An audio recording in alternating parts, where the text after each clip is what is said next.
uma chance, é uma dádiva, é uma coisa que a gente tem que aproveitar. E nesse viés eu aproveito e passo, ou tento passar.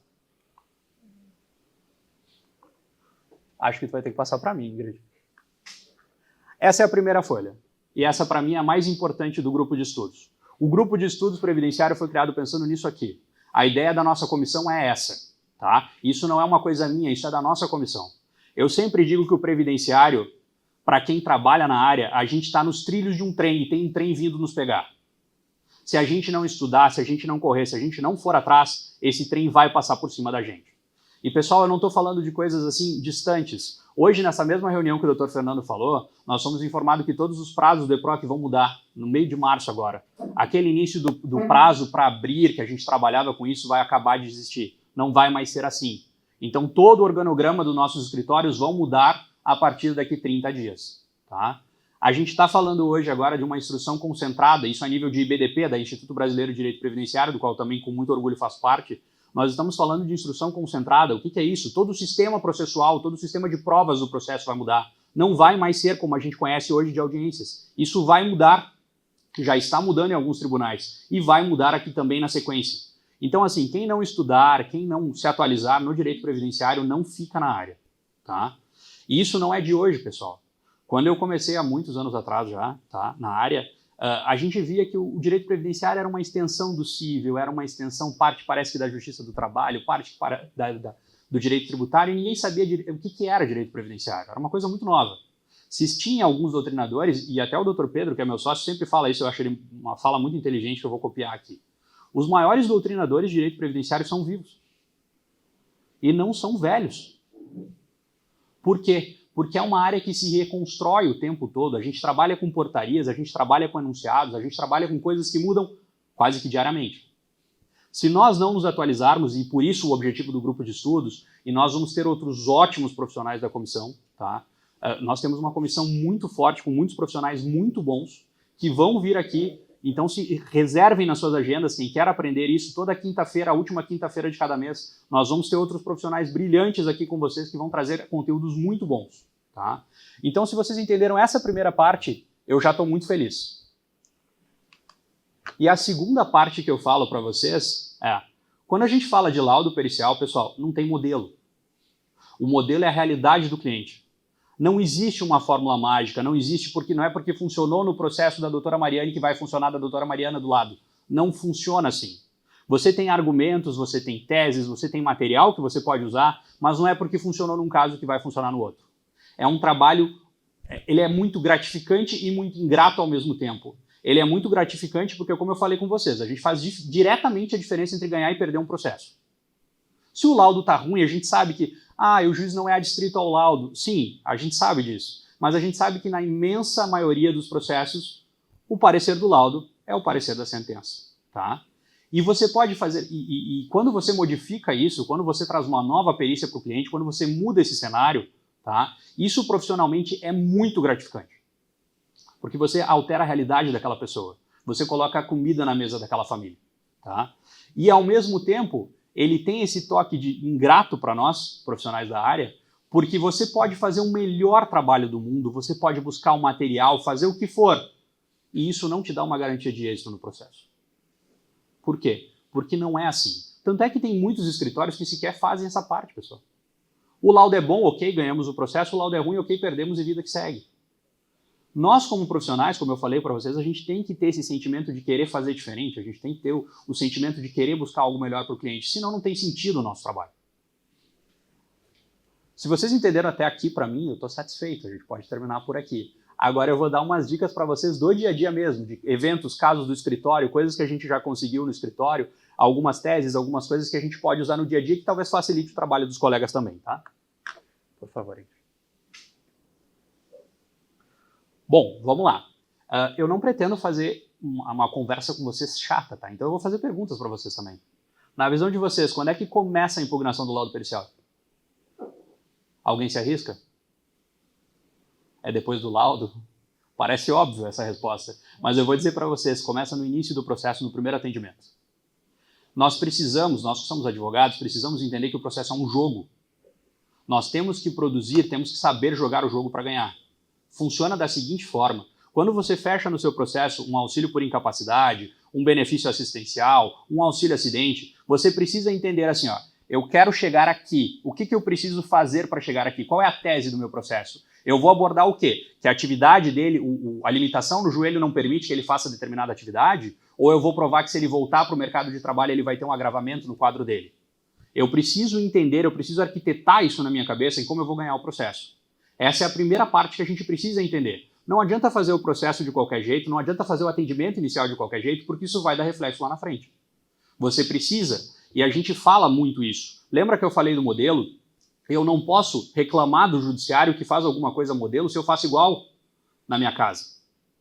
E o escritório da gente acaba sendo nossa casa de certa forma também, tá? Então, assim, eu preciso entender o que eu quero e eu preciso extrair essas informações do meu cliente. Lembra que eu falei para vocês da necessidade de estudar? Hoje isso é mais latente no previdenciário. A gente não tem que estudar só direito, a gente tem que estudar medicina também.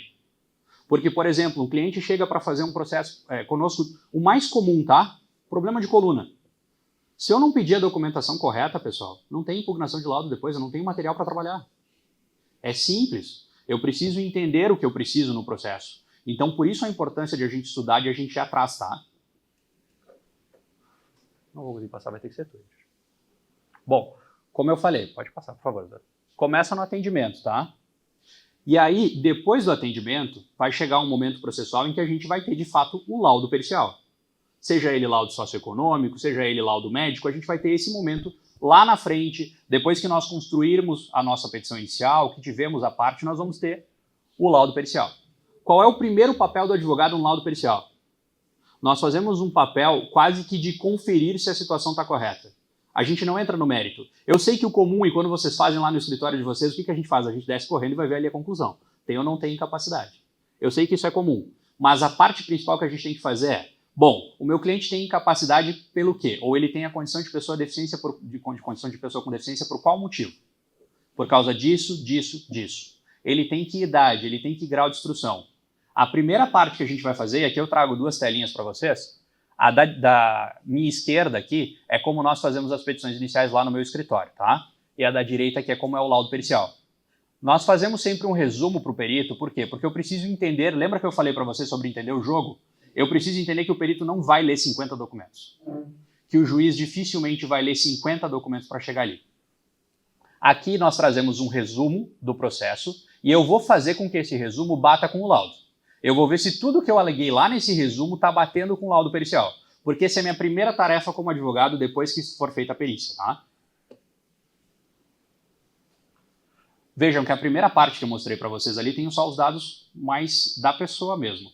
Na segunda parte do laudo pericial, e todos eles hoje por serem eletrônicos vão ter uma estrutura muito parecida, a gente vai analisar a questão dos problemas de saúde.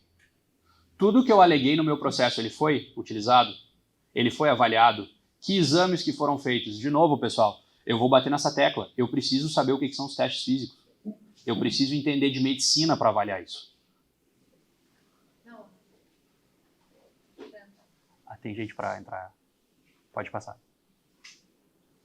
Vou interromper o senhor um pouquinho, posso? Claro, por favor. Posso retroceder um pouquinho? Claro. Então, tá. Lá no princípio, quando o senhor falou que tem que entender de medicina, o senhor sabe que eu sou parte disso, né? Sim. Então, quando se vincula o cliente ao escritório, além dele estar vinculado, tem que saber não só sobre o cliente, mas sobre o domínio de todas as fases que ele vai encontrar e da família dele. Sim. Então, eu faço a investigação primordial anterior para depois saber se ele pode ser ou não, se ele vai ter êxito, assim como no processo. Sim. E nós vamos falar disso um pouquinho mais para frente quando a gente chegar em benefício assistencial. Porque aqui nessa primeira parte eu estou abordando o que é auxílio por incapacidade. Tá? Auxílio por incapacidade ele é a previdência social. Previdência é um regime contributivo. Não importa tanto a questão da família. Lá no benefício assistencial, sim, a questão da família vai ser a parte mais importante do processo. Inclusive até porque são ciclos, né? São 15 ciclos, etc. Bom, deixa eu correr. Vamos lá. Conhecem essas leis, pessoal? Alguém tem alguma ideia do que são essas leis? Para quem trabalha com previdenciário, essas leis são uma revolução, tá? No começo, quando elas saíram, era visto como algo péssimo, porque a gente vem numa construção, numa mudança contínua de direito previdenciário. Lá nos primórdios, em 2010, em 2005, os juízes deferiam 2, 3, 4 perícias no processo, você não tinha custo nenhum, você pedia, as perícias aconteciam. Isso não existe mais. Chegou um ponto em que as perícias trancaram no Poder Judiciário. Por quê? Qual é o grande problema, um dos grandes problemas do Poder Judiciário? Não se tem peritos, ou se tem, eles demoram para receber, e o juiz sempre tem aquele medo de ficar sem peritos. Tá? Essas leis, elas falam do custeio da prova pericial, quem paga a perícia. Tá? Essa primeira lei de 2019, tá? Ela traz o quê? Que todo o processo previdenciário ele vai ter uma perícia custeada pelo Poder Executivo. Então a nossa primeira perícia no processo, ela é paga. Dificilmente vocês vão ter que arcar com honorários periciais da primeira perícia. Ah, mas se tiver uma segunda perícia eu vou ter que pagar? Sim, você vai ter que pagar. O cliente vai ter que pagar. Sempre? Não. A lei ela traz exceções, tá? Pode clicar, por favor, Ingrid. A lei ela traz exceções que, quando for determinada pela turma recursal, pelo tribunal, não há necessidade do custeio. Qual é o grande problema que a gente tem? Quem trabalha na área sabe que os tribunais, as turmas recursais, principalmente as turmas recursais, são um moedor de direitos. Você dificilmente vai ganhar na turma recursal. Então a importância, pessoal, para nós profissionais é não deixar o processo chegar lá. Ele tem que chegar lá como exceção. A gente tem que tentar resolver isso no primeiro grau. E aqui, por isso que eu falo dessas leis. Quando saíram essas leis, era algo péssimo, era algo que a gente tinha que se preocupar, e agora quem paga as perícias, o que vai acontecer? Aqui eu falo para vocês, eu vou falar do sistema do meu escritório. Nós pagamos a segunda perícia para o cliente. O custo é 200, 250, 300, depende um pouquinho da vara federal, tá? Mas pensem no investimento do processo, pessoal. Tudo bem, eu sei que você pode repassar para o cliente, eu entendo isso, e isso vai do posicionamento de cada um de cada escritório, tá? Eu não entro nessa seara. Mas a questão que eu vejo aqui é assim, se você tem um laudo pericial que foi desfavorável, não reconheceu incapacidade, se você não conseguiu uma nova perícia, qual é a chance de você ganhar esse processo? Ah, tem um ou outro caso lá que a gente ganhou, tem, eu vou trazer uns para vocês também. Mas assim, é improvável. A tendência é que a gente não ganhe o processo. No momento em que você se coloca à disposição do juiz para pedir essa nova perícia e para custear ela, a chance de você ganhar esse processo é como se ele voltasse para o início. Então essas leis que a gente falava que eram tão ruins para nós, agora elas não são mais. Se a gente souber usar e trabalhar elas acabam nos favorecendo, elas acabam trazendo benefício para o nosso escritório, porque a gente coloca, eu costumo dizer assim, a gente coloca o cliente de volta no jogo. Se nós tivermos um lado desfavorável, a tendência é que a gente vai perder o processo. Se a gente vai lá, faz o custeio de uma nova, o juiz defere uma nova perícia, você custeia ela e vai ter uma nova perícia, bom, é uma nova perícia, o laudo pode vir bom. Então, assim, saber usar essas leis, pessoal, e essa outra lei, ela é a lei dos requisitos da petição inicial, ela também fala sobre isso, saber usar elas é extremamente importante hoje em dia, porque mudou o sistema previdenciário. Nós não vamos mais ter juízes deferindo 3, 4 perícias. Por quê? Porque não tem de onde pagar. Ele não vai deferir uma perícia para o perito chegar depois e dizer, tá, e aí, como é que eu vou receber? Ele vai arriscar perder o perito dele? Agora vejam a diferença, no momento em que você deposita os honorários, tá? E não são valores expressivos na Justiça Federal, que nem eu falei para os senhores. E esse juiz libera esse valor para o perito vai receber na hora. Ou seja, para o perito é mais rápido que a gente custeie a perícia do que ele espere que saia a requisição de pagamento para ele receber. Então, qual é a chance do juiz deferir a perícia aqui? Ela é extremamente maior. Porque eu não estou dizendo assim, eu quero uma perícia e não sei quem vai pagar. Não, eu estou dizendo, eu quero uma perícia e vou pagar por ela. Ah, mas o escritório vai gastar R$300, e se forem 10 processos, a gente vai gastar 3 mil. Sim, e quanto nós ganhamos de honorários na concessão do benefício? E quanto nós vamos ganhar se perder esses 10 processos?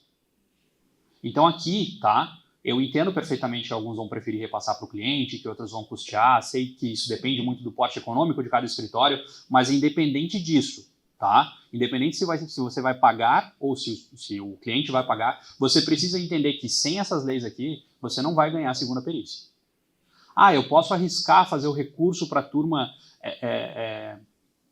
recursal e tentar ganhar uma segunda perícia que daí não tem custeio? Posso. Qual é a chance disso acontecer? Infinitamente menor do que custeando a prova pericial. Então isso precisa ficar muito claro para os senhores. Por favor, doutor. Vamos falar de auxílio por incapacidade, vou seguir nessa linha, tá? Auxílio por incapacidade temporária, pessoal, eu vou falar algumas vezes auxílio doença também, que era o nome antigo, que mudou, mas não interessa muito para nós o nome aqui, sim o conceito, tá? Bom, primeira parte, quando a gente fala de auxílio por incapacidade temporária. Atividade habitual. Se alguém falar em auxílio doença com os senhores e não piscar na cabeça de vocês a informação de atividade habitual, vocês estão fazendo o trabalho de vocês errado.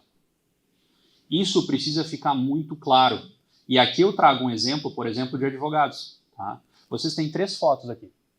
Nós temos um advogado que atende clientes, que só faz atendimento. Nós temos um advogado que só faz sustentação oral. E nós temos um advogado que faz peticionamento. Imaginem, por exemplo, que esse advogado está com um problema na voz. Significa que ele está incapaz para o trabalho?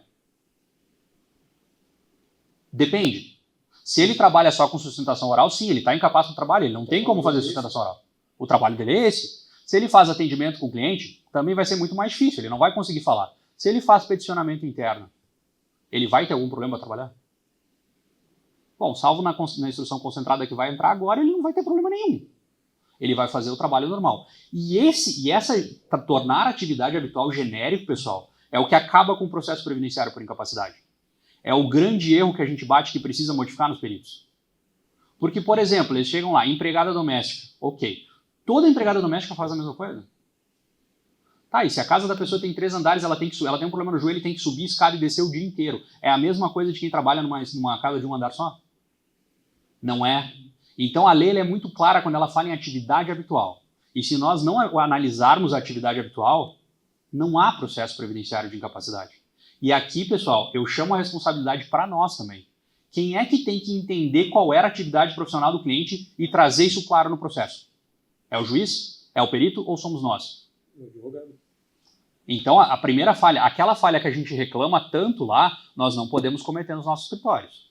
Para que eu possa cobrar que o perito não fez uma análise correta da atividade habitual, eu não posso fazer a mesma coisa.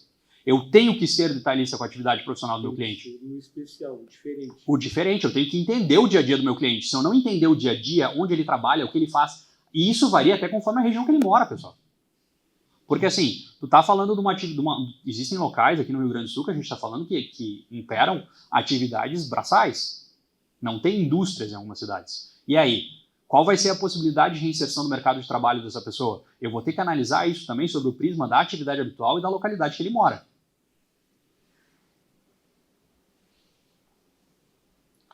Nesse viés, pessoal, eu vou trazer algumas ferramentinhas que eu quero que vocês tenham a possibilidade de usar no trabalho de vocês, tá? Eu vou falar sobre 2 delas agora. Manual de Perícias Técnicas Previdenciárias e a primeira jornada de direitos da Seguridade Social do Conselho da Justiça Federal. O que isso traz para nós? Isso aqui traz para nós como se fosse um guia. Se reuniram juristas, desde juízes, magistrados, primeira, segunda instância, autores de livros, professores, advogados, e criaram esses enunciados aqui. Esses enunciados são como se fossem guias dentro da Justiça Federal para que as pessoas possam seguir. A ideia é essa. E esse enunciado 28, pessoal, ele é específico da atividade profissional. O que ele diz? Eu não quero que o perito faça nenhum tipo de juízo de valor aqui. Não é para dizer o que o perito acha ou não que ele faz. É para pegar as informações que o segurado leva na perícia e transcrever elas. Ah, mas o fulano disse que faz isso, eu não sei se faz. Bom, isso é outro tipo de prova que a gente vai falar lá de audiência de instrução. O trabalho do perito não é esse. O trabalho do perito é analisar o que a pessoa faz conforme ela diz. E isso está no enunciado 28, que é uma situação que vocês podem usar nos processos de vocês. Aqui a fundamentação, inclusive, quando vocês olharem esses enunciados lá, vocês vão ver que tem sempre o enunciado e depois a justificativa, o porquê que chegaram nessa conclusão, tá? E eu trago para vocês aqui no final grifado, ó, se a rotina é descrita pelo segurado, cabe simplesmente ao perito ouvi-la e descrevê-la. Ele não tem que fazer juízo de valor, não é o papel dele. E esse papel do perito precisa ficar muito claro. Quem julga o processo, quem faz o cotejo da atividade profissional com a incapacidade é o magistrado, não é o perito. O perito faz a parte médica, ele é contratado para fazer a parte médica, ele tem que descrever as limitações da pessoa frente à atividade que o segurado está dizendo que exerce. E isso, pessoal, não é nada novo, tá? Isso está no próprio Manual de Perícia Técnica Previdenciária, que é um documento feito lá pelo INSS, lá pela Autarquia Previdenciária, ré dos nossos processos. 2018, pessoal. Não é algo tão novo assim. Isso não é algo que a gente está inventando agora, mas ainda hoje a gente tem problemas com isso. E como eu digo, parte da responsabilidade é nossa, a gente tem que caracterizar isso com o nosso cliente também. Tá? Esse manual vocês podem usar no processo de vocês também, por quê? Porque ele vai trazer informações claras sobre isso. Ele está dizendo, ó, peraí, doutor, peraí, excelência. Antes de o senhor avaliar isso, lembra que o INSS, que é o réu do processo, já faz isso lá, ou deveria fazer isso lá. Como que a gente vai fazer diferente aqui? Se nós, autores, queremos de uma forma, o réu também quer da mesma forma, então peraí, nós temos um padrão para seguir aqui. Aqui ele fala em evitar a expressão vaga, genérica. Ah, e o que que tu faz? É auxiliar de serviços gerais. Para mim é o grande mistério da vida, tá? Para mim, assim, quando me perguntam assim, qual é o grande mistério da vida, eu pergunto o que faz um auxiliar de serviços gerais? Eu não sei. Porque eu já vi, é limpeza, é manutenção, é cuidar de idoso. Eu já vi auxiliar de serviços gerais cuida de idoso. Bom, eu não sei. Imagina que um laudo pericial vem auxiliar de serviços gerais. Eu não sei o que o cara faz. Como é que eu vou saber se ele pode ou não fazer algo que eu não sei o que ele faz? Aqui trago para vocês esses processos que eu vou trazer aqui, vocês podem consultar depois, fiquem meio à vontade, a gente disponibiliza o material, são processos lá do nosso escritório, tá? Esse é o primeiro laudo que eu vou mostrar para vocês. Tá aqui, o cliente tem perda de audição sem incapacidade. Sentença do processo. Julga improcedente os pedidos, né? Se não tem incapacidade, não tem direito ao benefício por incapacidade, por óbvio. E aí nós chegamos o quê? Nós fazemos o quê no recurso, tá? Nós já fizemos isso na manifestação do laudo, que a gente faz sempre no escritório, e fazemos um recurso. Ó, tudo bem, ele não tem capacidade para aquela atividade profissional ali, mas ele exerce aquilo ali? Ele não exerce aquilo ali. A atividade profissional dele é outra. Se é outra, ele tem que ser avaliado sobre outro aspecto. E aí vem o despacho do juiz. Bom, então volta lá para o perito. Se tu está dizendo que a atividade é essa e está provando que a atividade é essa, volta lá para o perito e ele diz se tem capacidade ou não perante essa atividade. Novo laudo pericial. Se a última atividade considerada for aquela outra, tem incapacidade. Não mudou todo o processo agora? O que a gente fez? A gente provou a atividade profissional só dele. A análise do perito mudou. Pô, mas é difícil um perito voltar atrás assim, né? Não é sempre que acontece. Mas quando acontece, a gente traz para mostrar para vocês assim. Então, assim, aqui mudou todo o processo, tá? E aí, por favor, doutor. Requisição de pagamento tá ali, já com RPV para a gente receber, tá? Mudou todo o processo, a gente ganhou ele também, tá? Qual é o enfoque aqui? Qual é o objetivo? Se nós estivermos falando de auxílio por incapacidade temporária, pessoal, atividade habitual.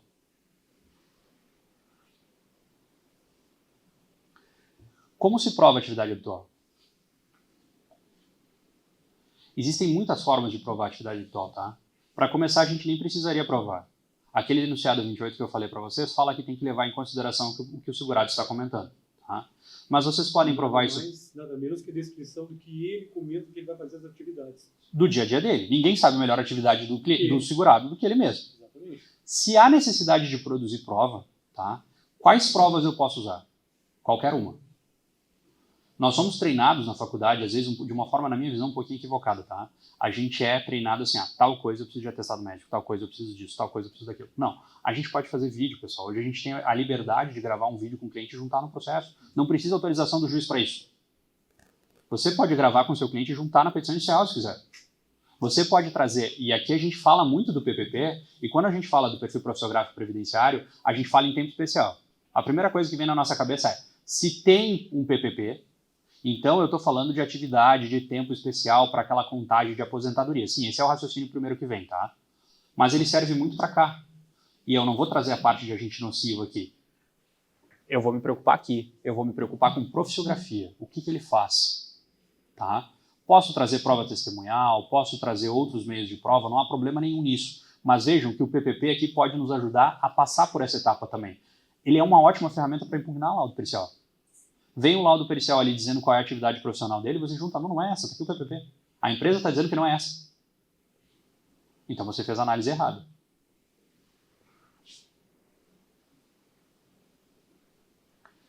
Volto a trazer essa informação para vocês, tá? O perito ele faz análise médica, ele não entende direito. E essa é uma falha de todo o processo previdenciário em si. Ele precisaria entender pelo menos qual é o tipo de benefício que ele está avaliando. É o mínimo que a gente espera, tá? Mas ele entende de medicina. E a gente precisa deixar claro para o juiz, tá, na nossa manifestação do laudo pericial, o que a gente está buscando ali. Ah, o perito disse que ele tem uma limitação no braço, mas essa limitação no braço não traz reflexo na atividade profissional dele. Bom, então vamos provar que traz. Vamos provar na atividade profissional dele, porque quem tem que analisar e fazer esse cotejo da atividade profissional com a limitação do cliente é o juiz, não é o perito. O perito não julga o processo. O perito ele dá elementos médicos para que o juiz faça o julgamento da demanda. Então aqui, pessoal, esse cotejo, eu vou trazer mais um processo para vocês. Ó, que aqui o que vocês vão ver? O processo ele não fala em incapacidade. Ele foi um laudo sem incapacidade, tá?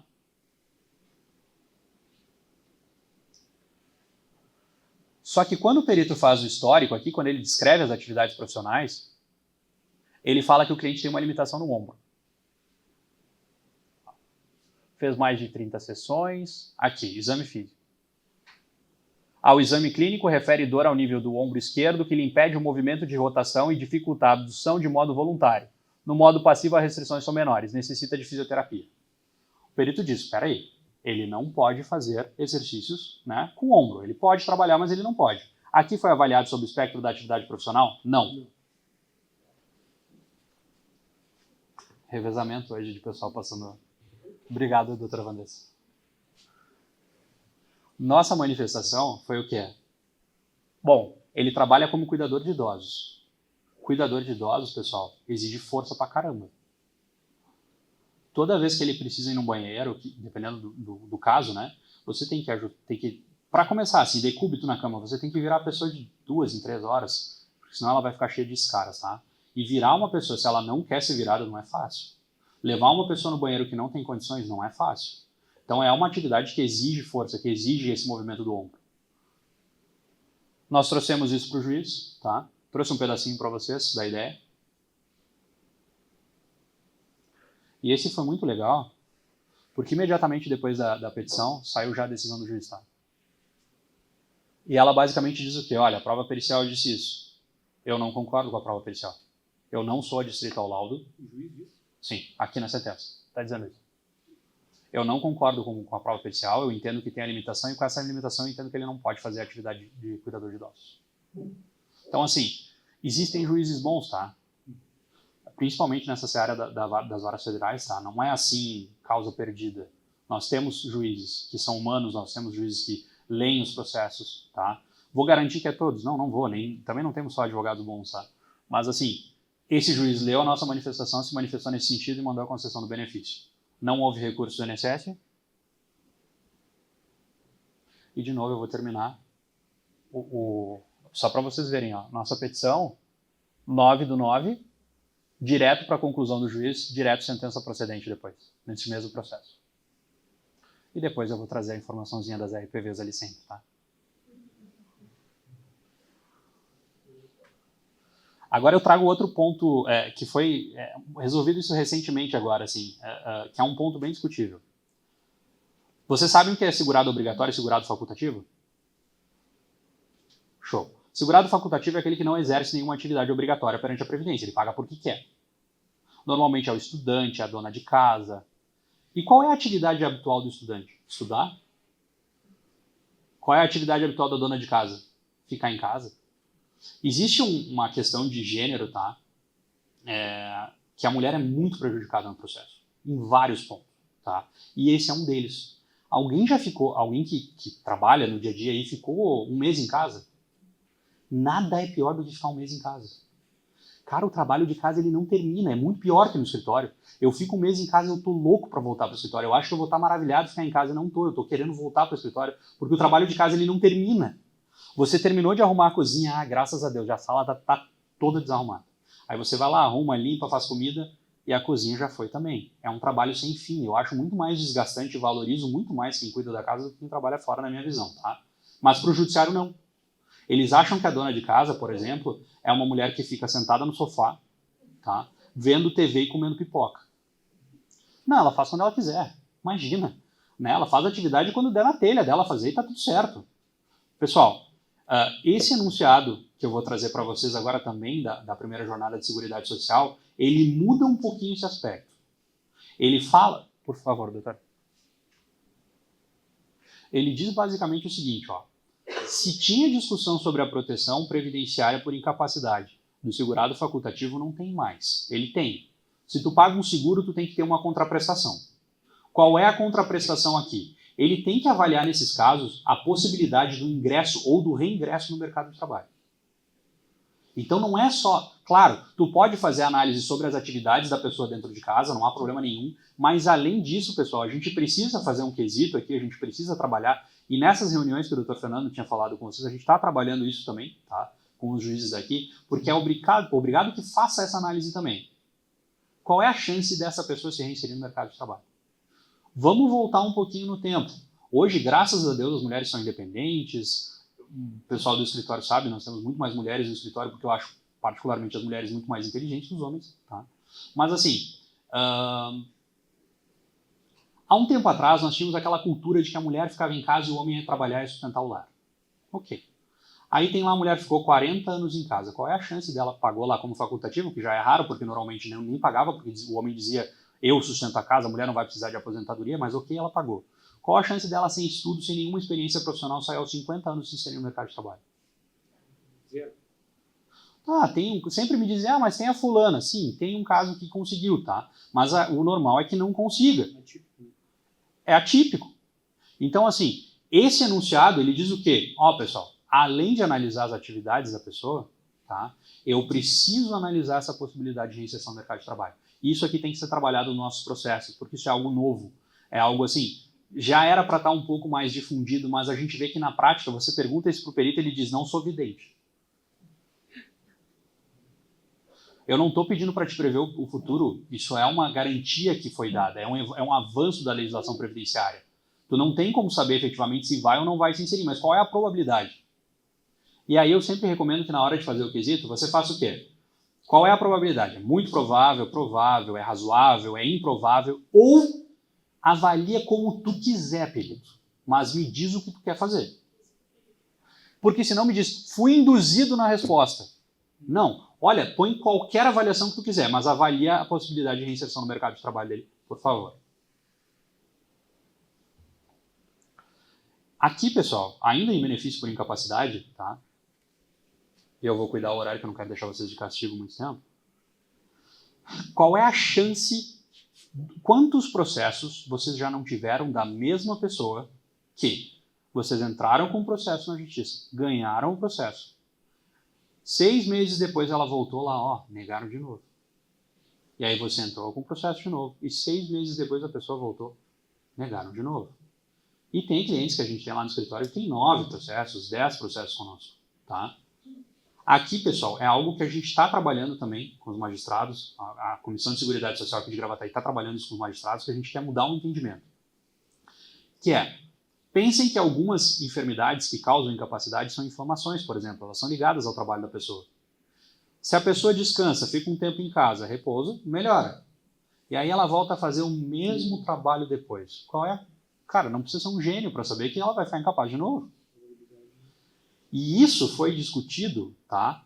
Também já existe isso lá no Manual de Perícias Técnicas Previdenciárias, que eu falei para vocês que é de 2018, que é uma reedição do manual antigo da Previdência de 2013, e isso foi trazido como enunciado também. A gente precisa entender, pessoal, que incapacidade não é só não poder fazer algo. Porque na nossa cabeça isso é a primeira coisa que vem. O que é o incapaz? Não consegue fazer alguma atividade. A gente precisa entender que não é só o não poder, é o não dever também. A gente precisa entender que se a pessoa voltar para a atividade dela, ela vai acabar agravando o problema de saúde. E se agrava o problema de saúde, está escrito, a pessoa deve ser considerada incapaz. Se agravar o problema, tem que considerar a pessoa incapaz. Isso é uma coisa de construção, isso é uma coisa que a gente tem que trabalhar, a gente tem que trabalhar nos nossos processos, a gente tem que trabalhar com os magistrados, a gente tem que trabalhar com os peritos, porque isso aqui vira o jogo, pessoal. Tem muita gente que está sendo injustiçada com o processo judicial por causa disso aqui. Por favor, doutor. Esse é o trecho lá do manual que eu falei para vocês, tá? Isso não é nenhuma novidade que eu estou trazendo, é algo que seguramente tem quase 10 anos, tá? Que fala, deverá estar implícito no conceito de incapacidade, desde que palpável e discutível no caso concreto, o risco para si ou para terceiro. Vejam, para si ou para terceiro. Pensem no seguinte exemplo, a pessoa é segurança e trabalha armada, tem um problema psiquiátrico, teve surtos, ouviu vozes, ela melhorou, tudo bem, diminuiu, digamos, de depressão grave com sintomas psicóticos para depressão moderada ou para depressão grave sem sintomas psicóticos. E se ela trabalhar num ambiente com pressão, todo dia sabendo que tem risco para a tua vida, e se essa pessoa tiver um surto? Ela vai matar todo mundo dentro do banco? Vocês acham que a melhor decisão do processo judicial é liberar ela para voltar para essa atividade? Será que não seria muito melhor nós falarmos em reabilitação profissional, dar um curso para essa pessoa para ela ir fazer qualquer outra coisa que não envolva a segurança dela ou de terceiros? E aqui, pessoal, vale para coluna, vale para tornozelo, vale para qualquer coisa. Nós temos recomendações, e a gente usa isso muito lá no escritório, eu recomendo que façam também, trabalhar com bibliografia médica. Eu sou advogado, não sou médico. O que eu digo tem valor até certo ponto de medicina. O que um médico especialista fala tem muito mais valor do que eu falo. Então, assim, se o próprio Ministério da Saúde fala, bom, quem tem radiculopatia na coluna não pode ficar muito tempo em pé, não pode carregar peso, se eu provar que a atividade dele exige que ele carregue peso ou fique muito tempo de em pé, ele está incapaz. Não importa que ele não esteja com o problema hoje, que ele não esteja com isso doendo. Se ele voltar para a atividade dele e sentir a mesma coisa, ele está incapaz para o trabalho? Não é nada novo isso, mas a gente ainda não tem peritos que consigam analisar isso com excelência. E isso parte um pouquinho eu sempre falo que parte da culpa também é nossa. A gente tem que trabalhar isso muito bem nos nossos processos. Vejam que esse enunciado agora que foi aprovado, que é o 27, ele fala exatamente a mesma coisa. E ele usa aquele mesmo manual lá como um ponto de partida. E isso aqui, esses enunciados, pessoal, eles são uma orientação para toda a Justiça Federal do nosso país. Então, assim, é válido para Gravataí, é válido para Porto Alegre, é válido para Pelotas. A ideia é que seja utilizado em todos os processos. Que isso fique muito claro, tá? Que deve ser considerado incapaz se esse retorno para o trabalho dele trouxer algum agravamento na vida dele. O trabalho não pode ser uma sentença para a pessoa negativa. Ó, você está mal, agora você vai ter que voltar para lá, porque senão você não se sustenta e você vai se matar trabalhando. Acabou isso. Não é algo novo. E a justificativa, como eu falei para vocês, ele também remete àquele manual de perícia técnica, tá? Eu vou trazer para vocês um processo muito legal agora. Lembra que eu falei de estratégia? Quando você faz o processo com o cliente, na aquisitação que você faz é a estratégia processual que você tem. Esse processo aqui é um processo de uma senhora que tem lúpus e é agricultora. Qual é o principal inimigo do lúpus? Para quem não é lá do escritório, porque vocês ouvem eu falar isso o tempo todo, então não tem graça. Qual é o principal inimigo do lúpus? Alguém sabe? Sol. Tem como um agricultor trabalhar sem tomar sol? Negativo. Vejam que ainda assim, nós fizemos quesitos e o laudo foi sem incapacidade. Sabe qual foi a justificação do perito aqui? Eu não posso falar isso aqui, né? Eu ia dizer que tem horas que a gente tem vontade de matar o perito, mas eu não posso falar isso. Então, assim, foi assim, trabalhem com chapéu e protetor solar. Cara, sinceramente, não, ele não faz a mínima ideia do que ele está fazendo. Eu entendo mais de medicina que o perito. Por favor. Ao amigo do lúpus. Sim. E aí o que a gente fez nesse processo, tá? Nós pedimos audiência de instrução. Ligamos para a juíza, conversamos com ela, explicamos a situação. E eu pedi para a médica ser testemunha. Eu levei a médica dele, que é especialista, como testemunha. E aí, claro, perguntei na audiência, bom, e aí, o que o sol faz com o lúpus? Porque a gente às vezes acha que o lúpus é uma doença de pele só, né? Não é. O lúpus ataca todos os órgãos do corpo, ele mata, tá? Então, assim, a gente levou a médica e disse, tem como se proteger do sol? Não tem. Qualquer fator de proteção, qualquer bloqueador, qualquer chapéu é 100% eficaz? Não é. Se ela tomar sol, ela pode vir a falecer? Pode. Vai atacar fígado, vai atacar rim, vai atacar coração. Como que ela vai voltar para o mercado de trabalho? Como que ela vai voltar, pelo menos, para a atividade profissional dela habitual? Bom, daqui a pouco pode receber um curso, dependendo do grau de instrução, e trabalhar com outra coisa, tudo bem. Mas o trabalho dela ela não pode mais fazer. A gente conseguiu levar essa médica na audiência, foi bem legal. E a sentença confirmou isso, né? Com efeito, o depoimento da médica assistente esclareceu que o portador dessa patologia, o sol é fator de risco, pois causa a ativação da doença de forma sistêmica, devendo ser evitado ao máximo a exposição, mesmo com o uso de medidas de proteção. Assim, comprovada a incapacidade laboral para atividade rural. E de novo ali a RPV. Outro erro que é importante a gente trabalhar é a perícia com especialista, tá?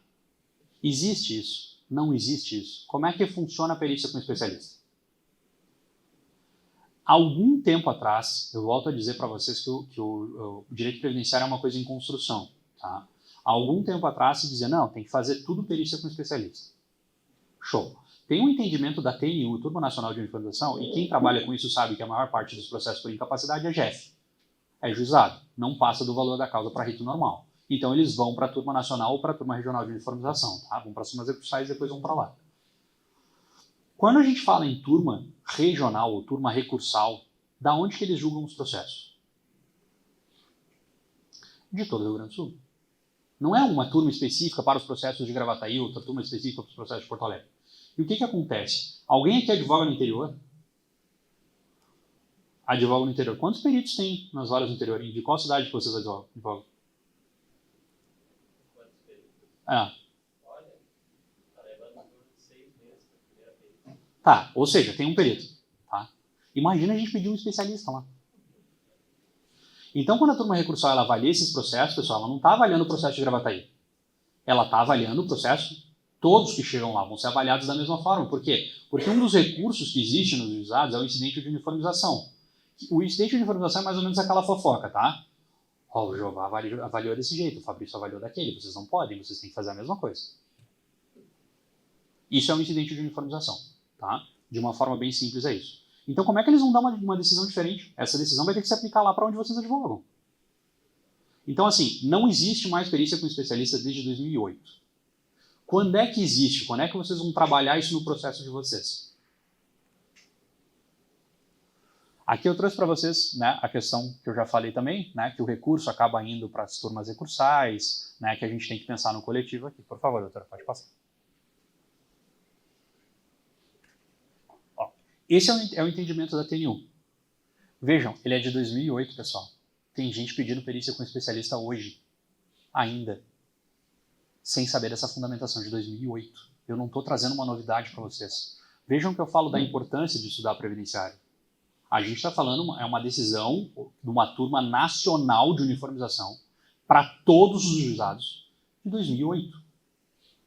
Tá, mas essa decisão diz que não tem perícia com especialista? Ela te dá as possibilidades de ter uma segunda perícia. Essa decisão, de uma forma bem compacta, é isso aqui que eu estou trazendo para vocês, tá? Ela fala que tu pode ter uma perícia com especialista, sim. Quando?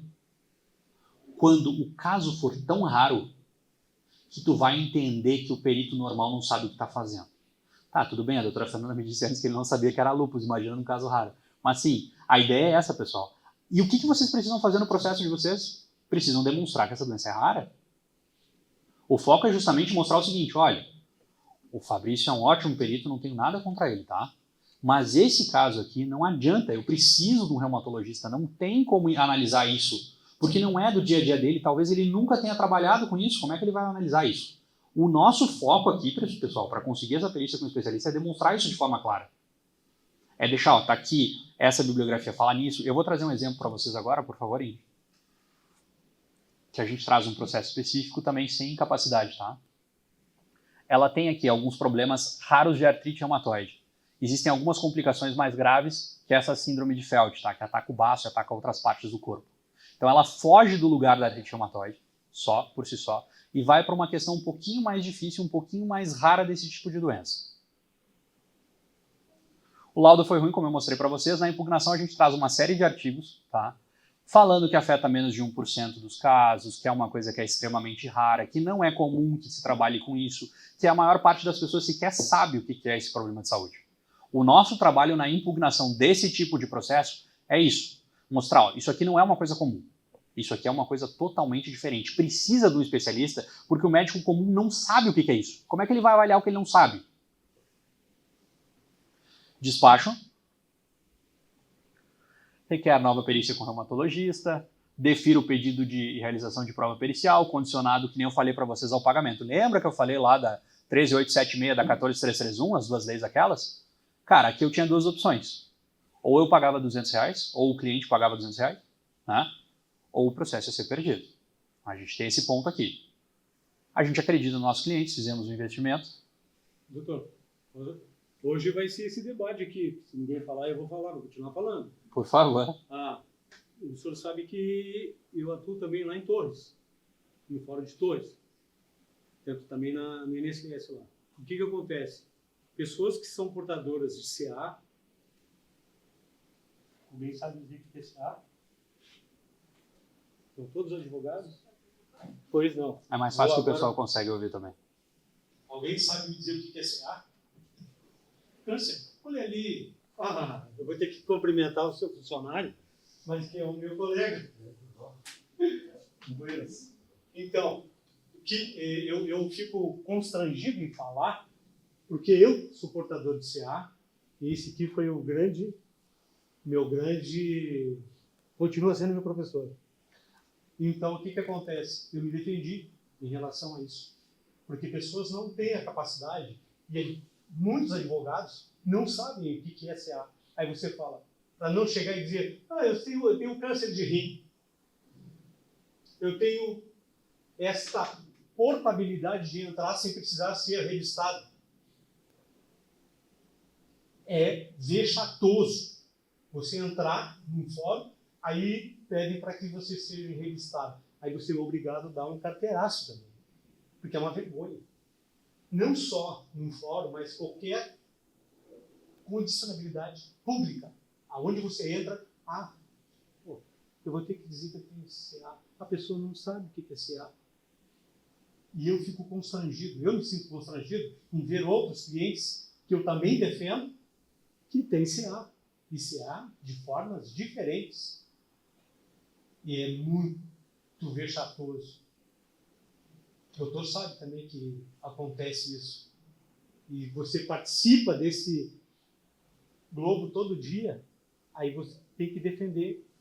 E como? Através da entrevista, doutor, que fui lá na frente que eu perguntei, tem que saber tudo que a pessoa tem antes de começar a dizer se ela, eu vou ganhar? Obrigado. Bem capaz, fica tranquilo, senta aí, Zé João. É a minha Bom, manifestação. conseguimos a perícia com o reumatologista. Fomos lá, fizemos o custeio da prova pericial. E aí? O laudo mudou, né? Agora tem incapacidade. Então, aquele processo que eu falei para vocês que estava totalmente perdido, agora ele não está mais. Tá? O foco de vocês, quando a gente fala de doença rara, quando a gente fala de uma situação peculiar, é mostrar justamente isso. Que essa situação é rara, que essa situação é peculiar. Esse é o trabalho de vocês na impugnação de laudo. Vocês precisam... pensem no seguinte, quantos processos será que um magistrado não analisa de benefício por incapacidade? Um monte. Quão difícil é para definir uma segunda perícia? Ele tem que dizer basicamente o seguinte, olha, esse advogado que não é médico está me convencendo que o médico errou no diagnóstico, ou errou na análise dele. Então, assim, se você não trouxer elementos concretos para que o perito, para que o juiz entenda que esse parecer do perito deixou ele em dúvida, não trouxer dúvida para o magistrado, você não vai ganhar. Nesse caso, a gente conseguiu um novo laudo pericial, e aí conseguimos reconhecer a incapacidade também. Posso fazer uma pergunta? Claro. E nesse pedido que vocês fazem, que vocês acabam de usar perícia, vocês indicam daí a especialidade? Sim. Independente de agora um caso bem específico, mas mesmo que tu não concorde com o laudo ali, que tu acha que foi errado, quando tu vai solicitar a segunda perícia, tu vai indicar a especialidade e é defendido dele. Depende de onde está meu processo, Fabrício. Porque assim, eu preciso ter preciso entender o jogo para saber como jogar ele, tá? Se eu estou falando de uma vara federal lá no interior, cara, é melhor que marque uma perícia com médico do trabalho do que não marque nenhuma. E outra coisa, assim, que tu pode usar, tá? A gente usa muito esse expediente lá no escritório também. Daqui a pouco não tem um perito lá em Pelotas, mas tem em Rio Grande.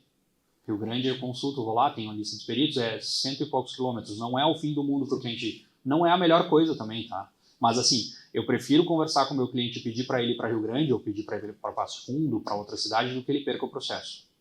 Eu preciso entender que assim, eu não posso colocar desculpa E às vezes os peritos fazem isso, tu não tem um exame. Cara, todo mundo sabe que o SUS demora, todo mundo sabe que o SUS tem suas imperfeições, apesar de ter salvo a vida de quase todo mundo aí há pouco tempo e de ser maravilhoso, ele tem uma demora muito grande. Para alguns magistrados e para alguns peritos o SUS funciona. Então não adianta eu chegar no processo e dizer assim, eu não tenho exame porque não deu para fazer. Cara, nós vamos perder o processo. A mesma coisa está nessa questão de indicar o perito, tá? Se eu estou falando de um processo aqui, de Gravataí, nós temos uma enorme facilidade por estar do lado de Porto Alegre. Então, assim, se não tiver o perito aqui, ele vai ter em Porto Alegre. Eu não vou ter problema com isso. Eu posso indicar a especialidade, tá? Agora, se eu estou falando de uma vara federal do interior, a chance de ter essa especialidade lá é bem menor. Então, assim, é muito melhor eu fazer uma perícia com o médico do trabalho do que eu não fazer perícia nenhuma e perder o processo. Então, depende muito do caso. Quando é esses casos de perícia com especialista, sim, eu vou pedir a perícia com especialista. E muitas vezes a gente vai ligar para a vara, vai pedir para, não tem aí em Santa Cruz do Sul, mas tem aqui em Porto Alegre, eu já conversei com o cliente, ele vai fazer o deslocamento. E aí a gente consegue, muitas vezes, esse deferimento, tá? Ali, de novo, né, a RPV liberada nesse caso que a gente ganhou também. Bom, por que eu estou trazendo tudo isso para vocês, tá? E por que agora eu trago essa mudança que a gente teve na lei? A gente precisa entender que essa questão de ter uma segunda perícia, a gente tem que trabalhar preferencialmente no primeiro grau de jurisdição. A chance do magistrado deferir isso aqui é muito maior, é muito melhor do que na turma recursal. Turmas recursais, pessoal, a gente vai ter um evento da nossa comissão aqui, vai vir o Dr. Pedro, que para mim é um dos melhores no assunto, vai falar de sustentação oral, tá? Vocês têm que se habituar a fazer sustentação oral no processo de vocês. As turmas recursais, elas são, como eu falei para vocês, um moedor de direitos, vão muitos processos para poucos magistrados fazer o julgamento. O que isso significa? Que vai ser julgado de qualquer forma. Quando você faz o pedido de sustentação oral, o seu processo sai daquela fila. Eles vão ter que parar e olhar teu processo, pelo menos. Não estou acusando nenhum magistrado de não olhar processo aqui, tá, pessoal? Mas eu estou dizendo que é muito corrido. Então, assim, na turma recursal acaba sendo uma grande vantagem você fazer esse pedido de sustentação oral e mesmo assim eu bato que você tem que fazer essa impugnação e fazer isso no juiz de primeiro grau. A chance de ter o deferimento da perícia aqui é muito maior. E aqui por isso que é tão importante, a gente também falou isso lá na reunião com os magistrados, a questão da intimação do laudo pericial. Todo mundo tem uma vida muito corrida, a gente não tem como olhar todos os nossos processos todo dia. Não tem como tu parar e olhar um por um todo dia. Então esse prazo de 5 dias que a gente tem para essa manifestação do laudo pericial, entendam, aqui é o momento de conseguir a nova perícia. Se você não conseguir aqui, a chance de conseguir depois na turma é muito menor. Vejam, essa intimação do laudo pericial, pessoal, é uma coisa que nós tínhamos, tá, um enunciado no FONAGEF que falava que não é causa de nulidade não ter intimação do laudo. Isso aqui é uma coisa que a gente pode usar também a nosso favor, tá?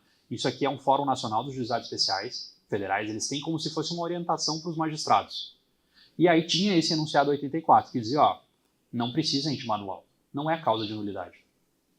Isso, tá, foi cancelado pelos juízes. Saiu um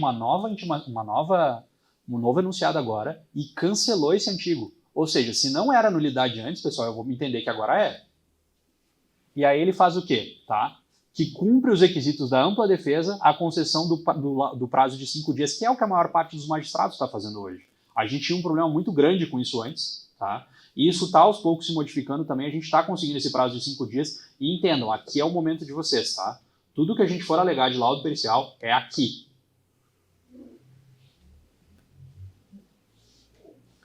Vamos para outro problema agora, quesitos não respondidos. E aí, pessoal? Comum para todo mundo, né? Passa raiva. Olha só.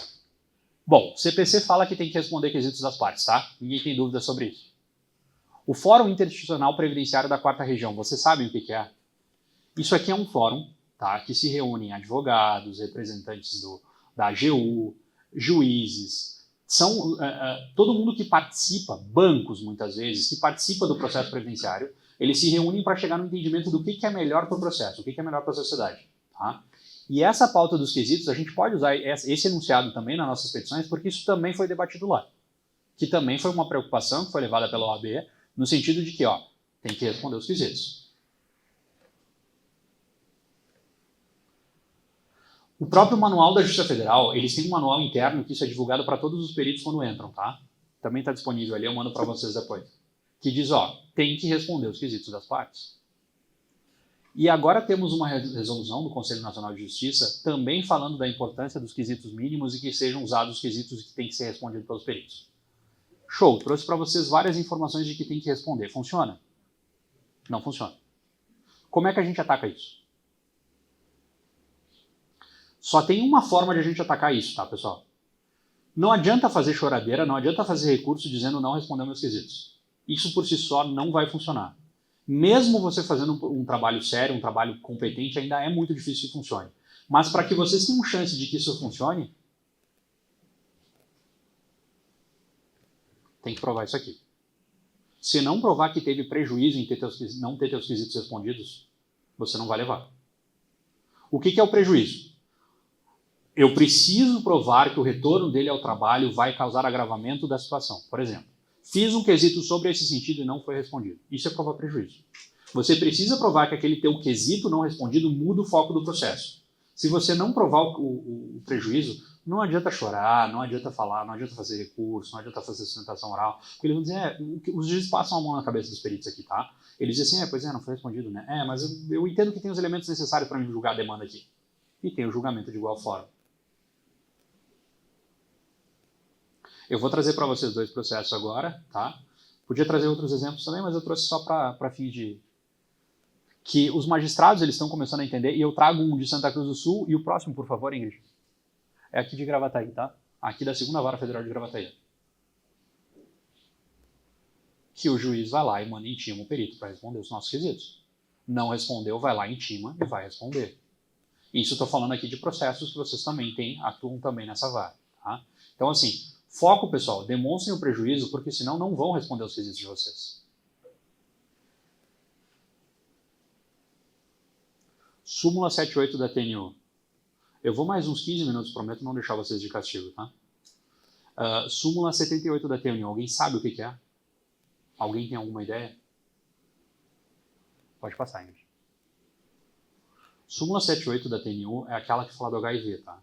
Ela fala que nos processos de HIV a gente tem que levar em consideração não só a doença, porque a maior parte dos laudos periciais que vocês vão pegar de HIV vai dizer o seguinte, não tem capacidade.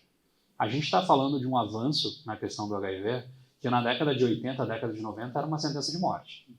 Você tinha 2, 3 anos de sobrevida, era isso e acabou. Tá? Hoje em dia, assim, a doença traz inúmeras complicações, mas ela não é mais uma sentença de morte. Mas ainda há um preconceito muito grande da sociedade. E essa súmula, ela fala o quê? Você tem que analisar aspectos pessoais, culturais, sociais da pessoa. O que são esses aspectos, pessoal? Por favor, Ingrid. Pode ir passando todos. Aí. Isso aqui é o que você tem que provar no processo. Tá? Vamos pensar um pouquinho. Se o teu cliente ele tem 3º grau completo e tem HIV, e tá ok, tá com a carga viral baixa ali, tá com a contagem de CD4, CD8 ok. Qual é a chance de ele conseguir trabalhar? É uma. Se ele mora num lar em que ele não tem, mora sozinho, não tem apoio de ninguém, não tem alimento, tá faltando tudo em casa, qual é a chance de ele conseguir trabalhar? É bem menor. E aqui, pessoal, além das profissões, da qualificação profissional, eu bato muito na questão da localidade onde reside. Nós temos muitos processos, a maior parte dos nossos escritórios são no interior, tá? Aqui nós não vemos isso tão claro aqui em Gravataí. Existe o preconceito, mas é muito menor do que no interior. Quando a gente fala do interior, pessoal, a gente está falando de... Tem uma casa vermelha na cidade, eu não vou falar o nome da cidade, mas tem uma casa vermelha, que a pessoa vai lá para pegar o coquetel. Então todo mundo que entra naquela casa vermelha, todo mundo na cidade sabe que tem HIV. Aí assim, tem gente que não cumprimenta mais as pessoas. E são relatos assim que a gente, cara, dói o coração quando a gente ouve, tá? A gente tá falando assim, minha família não vai na minha casa porque eles não querem compartilhar o mesmo banheiro que eu usei. Então assim, a gente trazer esses elementos para o processo também é diferencial, e eu vou mostrar para vocês um dos processos que eu tenho muito carinho, tá? Essa senhora, ela tem um filho, tá? Esse filho tem um problema psiquiátrico também, porque ela passou por violência, ela passou por agressão, por estupro, por tudo que vocês imaginarem, assim, de coisa ruim, tá? E tem HIV entre várias outras doenças que nem vocês estão vendo ali, tá? E esse laudo pericial foi desfavorável. Fizemos uma aquisitação complementar nesse processo. Mesma coisa, tem HIV, mas ok, pode trabalhar, tá com a vida tudo certo, segue a vida, tá ok. Show. Pode passar. Conseguimos impugnar esse laudo, conseguimos uma segunda perícia nesse mesmo processo, tá? Essa segunda perícia nós tivemos uma perícia psiquiátrica e uma perícia mais voltada ali com o médico do trabalho para infectologia. Laudo desfavorável também. Sentença. Julgo improcedente o processo. Ali nós já estávamos pedindo antes a audiência de instrução, tá?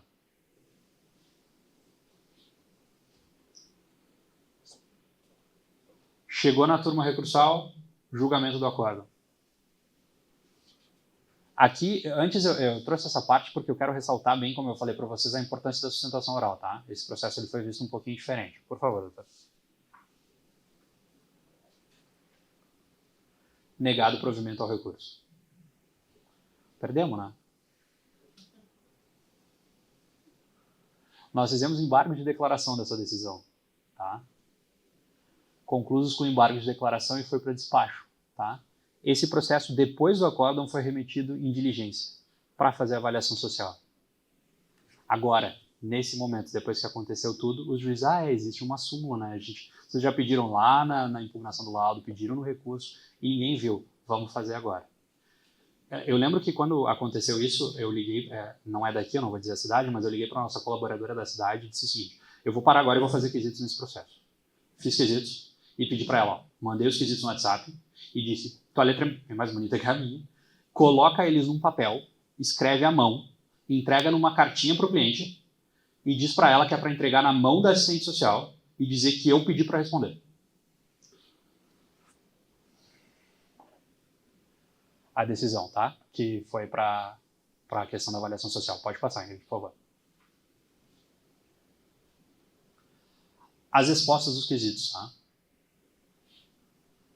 Ensino médio incompleto, não tem nenhum curso, apresenta aspecto de uma mulher muito mais velha que a idade biológica, magra, debilitada, né? Faz uso de inúmeros medicamentos, né? Tem gastos de medicamentos superiores a R$500, sente sintomas do HIV, entre eles tontura, vômito, diarreia, vertigem, dificuldade de concentração. Ela teve internação recente agora. Por favor, Ingrid, pode passar. Relata o preconceito das pessoas em relação a ser portadoras do HIV. Não tem rede de apoio, não tem suporte familiar, não tem apoio familiar, a família ignora totalmente a autora e seu filho, não tem contato com nenhum familiar, não tem nenhum auxílio de terceiros, né? Reside numa casa alugada, composta de 2 dormitórios, cozinha e banheiro, em péssimo estado de conservação, chove em todas as peças, paga R$800 de aluguel sem o mínimo de conforto necessário, sem roupeiro. As roupas dela tem as fotos, mas aí eu preferi não colocar. As roupas estão no chão, tá?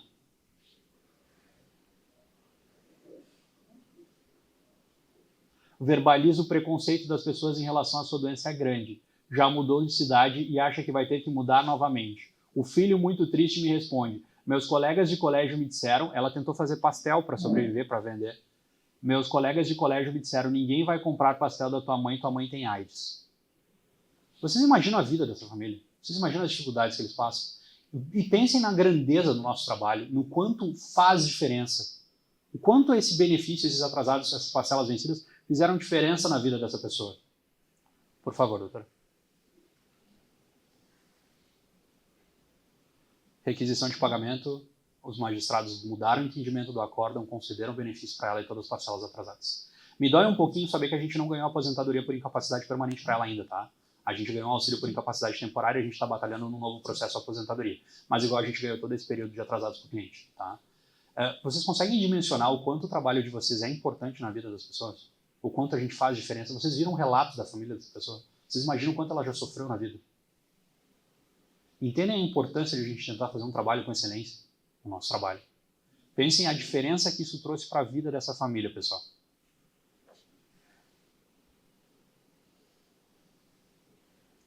Além da súmula 78, eu faço também referência ao tema 274 da TNU, tá? Esse tema ampliou um pouquinho, porque a súmula fala só do HIV. Esse tema aqui, ele não fala outras doenças ali na razão dele, na ementa aqui na tese firmada, mas se vocês olharem todo o conteúdo julgado, ele fala ali em lúpus, ele fala em hanseníase, ele fala principalmente em doenças de pele, porque acaba sendo um maior objeto de estigmação, porque a pessoa, né, acaba olhando, acaba vendo as doenças de pele, fica um pouco mais complicado. Eu sofro muito com isso também, já sofri em outros momentos, a gente já conversou sobre também. E aí eu trago para vocês um processo bem legal. Nós temos uma dificuldade histórica no previdenciário, que é ganhar processos para pessoas com epilepsia. É muito difícil. Por quê? Porque o judiciário não sabe o que é epilepsia. Doutor Pedro, obrigado por ter vindo. Sei que tu veio de Panambi para me prestigiar, estou muito honrado, cara. É muito difícil ganhar processos de epilepsia, tá? Por quê? Porque como é que funciona na prática? E a gente fez um curso lá no escritório recente, mostrei uns vídeos para vocês. Se vocês virem uma pessoa tendo uma crise pela primeira vez hoje, é assustador. Você vai querer levar ela para o hospital imediatamente, você vai buscar boletim de atendimento, vai buscar o que for, porque você fica assustado com isso. Quando essa pessoa está na tua família e começa a ter crises rotineiras, você acaba se habituando com isso, porque eles não fazem nada diferente no hospital do que você faz em casa. O que se faz quando uma pessoa tem uma crise de epilepsia? Você vira ela para ela não se engasgar, não tem mais aquela história de botar a mão na boca, puxar a língua, isso não existe, tá, pessoal? Você só acomoda a pessoa para ela não ficar se debatendo e não bater a cabeça. O teu trabalho é virar ela de lado e acomodar a pessoa. No hospital eles não fazem muito diferente disso. Não tem um medicamento que pare as crises, tá? Até porque as crises elas são curtas. A crise na epilepsia ela costuma ter de 1 a 2 minutos em média, e se ela passar de 5 minutos, sim, aí a gente tem que buscar auxílio médico porque é uma coisa totalmente diferente. E aí o que acontece? Quando você tem a primeira crise, você tem um boletim de atendimento. Quando você tem a crise de número 50, você não vai mais ao hospital. Você fica em casa. E para o judiciário isso significa, não, então ela não tem mais crise. A gente traz pesquisas, é uma coisa que vocês podem usar nos processos também, que a inserção da pessoa que tem crises convulsivas no mercado de trabalho é quase nula. Se a pessoa está tendo crises semanais, está tendo crises diárias ou crises mensais, dá menos de 1% das pessoas que conseguem se inserir no mercado de trabalho. Pessoas com crise anuais, que é uma vez por ano, pessoal. A gente está falando de uma taxa de inserção no mercado de trabalho de 15%, 20%. E a pessoa morre de medo de que alguém descubra, porque se descobrir, o empregador vai demitir. E nas perícias, infelizmente, isso acaba se refletindo também. Por favor, doutor. Tem um problema maior ainda, que a gente tem um caso lá do escritório, que é um caso Volta de uma. epilepsia de uma agricultora lá do interior. Lá nem hospital tem, então nem tem pra onde ela ir com uma crise. E sem contar que se ela cair, ela não tem, muitas vezes está em uma grande propriedade rural, né, porque o módulo fiscal é grande, e ela está sozinha. Ela não tem ninguém para dar suporte. Já caiu de cavalo. Bom, acho que tem que voltar uma, Ingrid. Tá, tu tá avançando.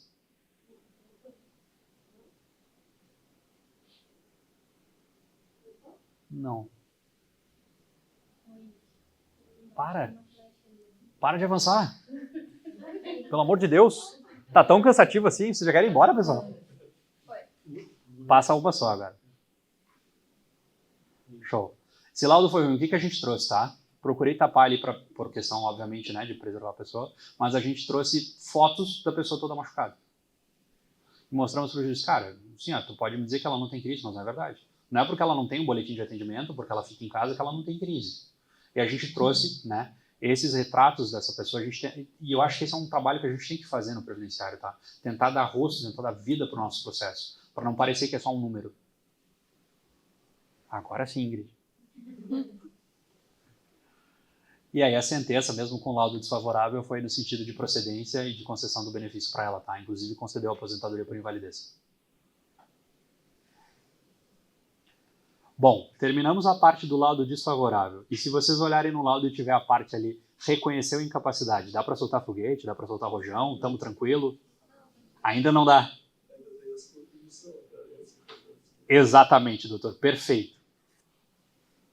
Doutor, só fazendo um parênteses, né, antes da gente entrar, também tem uma questão importante da nossa parte de entrevista, né, que eu penso que é sobre, principalmente na área de ortopedia, que é a questão dos sintomas, né, que às vezes o cliente ele vem com um laudo, mas que é de um sintoma, que não quer dizer que ele não esteja incapacitado, mas tipo lombalgia, cervicalgia, né, e isso também, acho que a gente tem que fazer o nosso papel de tentar esmiuçar com o cliente a condição dele fazer um exame, porque isso são sintomas. Sim. E aí a gente acha que também fica ruim para o perito, né? Dar uma incapacidade por um sintoma. Não vai Pode dar. ser um mau jeito, né? Uma lombalgia causada por um mau jeito, ou porque realmente ele tem uma hérnia de disco, algo mais grave. Então, o escritório também tem esse cuidado, né? De ver se é um sintoma. Eu tento ver se o cliente tem condição de se aprofundar e ver o que está causando aquele sintoma. Que a chance é maior da gente conseguir É obrigatório, a né? avaliação. A gente precisa entender o básico de doenças e precisa entender que exame solicitar.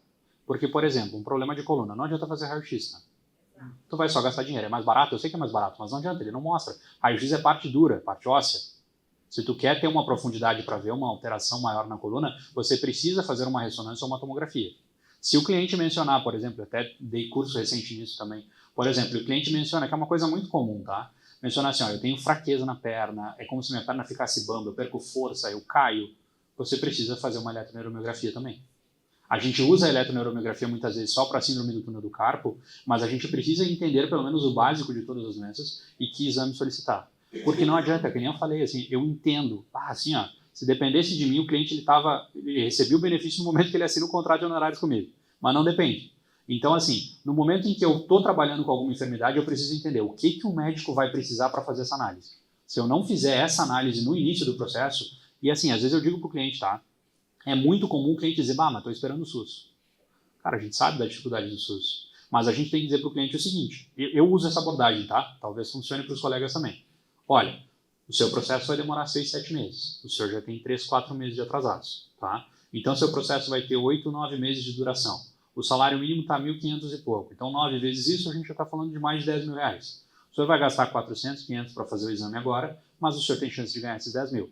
Não adianta eu querer ajudar o senhor, não adianta eu fazer o melhor trabalho que eu possa fazer. Se o senhor não tiver o exame, o perito não vê esse exame, o senhor não vai ganhar um processo. E aí esses 10 mil vão fora. Então, assim, por favor, doutor. Eu vejo o direito previdenciário como uma escadaria. E vejo o advogado um pouco psicólogo. Porque nessa área, o meu nome é Nelson, que escritório em Alvorada, e fui convidado para o Cássio, que é advogado aqui de Alvorada, de Gravataí. O que acontece? O cliente parte do princípio que ele tem a doença, que ele vai gerar o benefício. E o benefício não é pela doença. É se essa doença gera uma incapacidade do trabalho. Então, o que acontece? O Código de Ética Médica diz que um médico não pode contrariar a informação do outro. Uhum. Só que a tendência do cliente é levar aquele monte de documentos que ele tem para a perícia. Uhum. E, na grande parte, os documentos médicos que ele tem são bons do ponto de vista da saúde do paciente e cliente, mas são ruins do ponto de vista da perícia. Lá no escritório, a gente manda uma carta para o médico. Claro que tem médico que ele respeita o advogado, tem médico que não respeita. Não cumpre o Código de Ética Médica. Então, digamos assim, o cliente vai para a perícia com um documento que fala da CID, fala da doença, mas não fala da incapacidade. E tem médico que, mesmo mandando a cartinha, o médico diz que deixa a critério do perito. Mas como que o perito vai gerar um benefício, você tem uma ouvidoria por trás dele, se o médico assistente não está mandando dizer que tem uma incapacidade temporária de 8 meses ou total e permanente? Então, a gente pede o relatório médico. Que ele coloque a CID e a CID. Tem médico que não sabe o que é a CID. Mas não precisa botar os números da CID na frente da CID. Mas se ele faz um relatório médico bem feito, automaticamente a CID está ali dentro. Sim. Então eu digo que, na realidade, a gente enfrenta um dia a dia que tu tem um médico, muitas vezes compra, resolve com essa questão de chamar um médico. Tu tem um perito que ele vai fazer a avaliação com um documento médico ruim.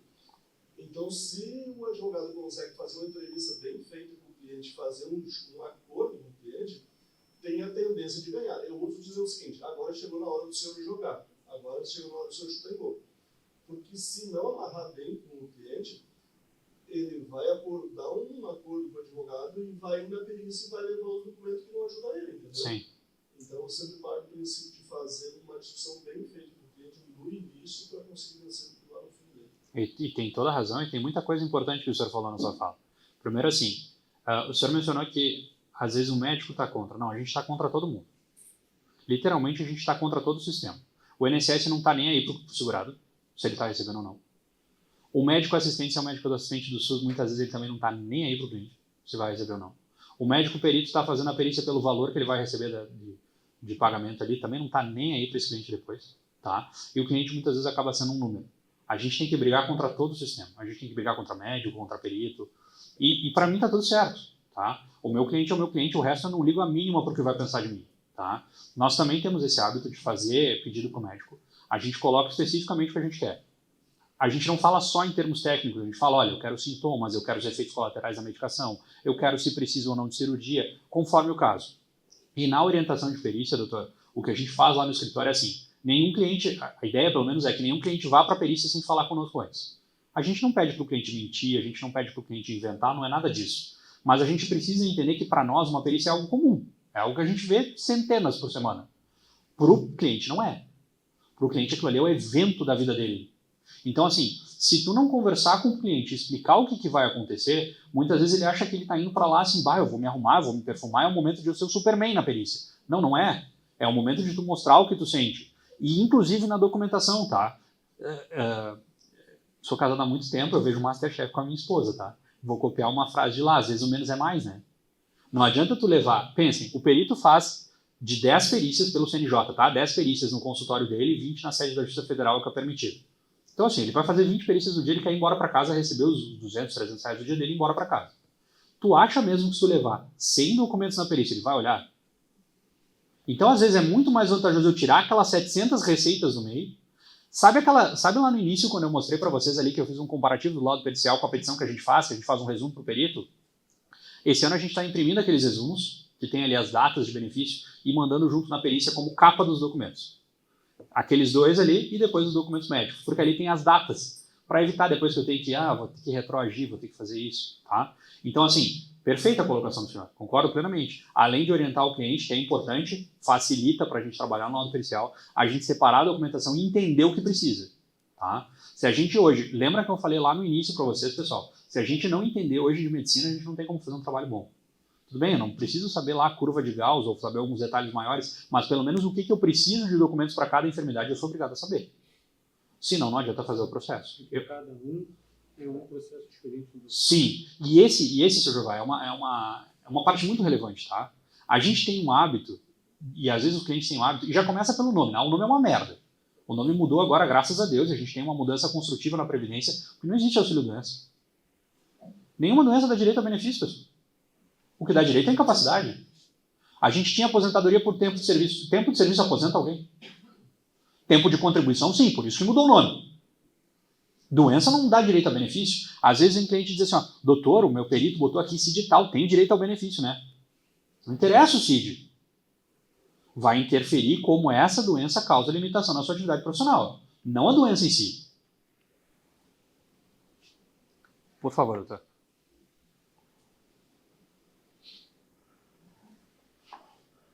Pode passar.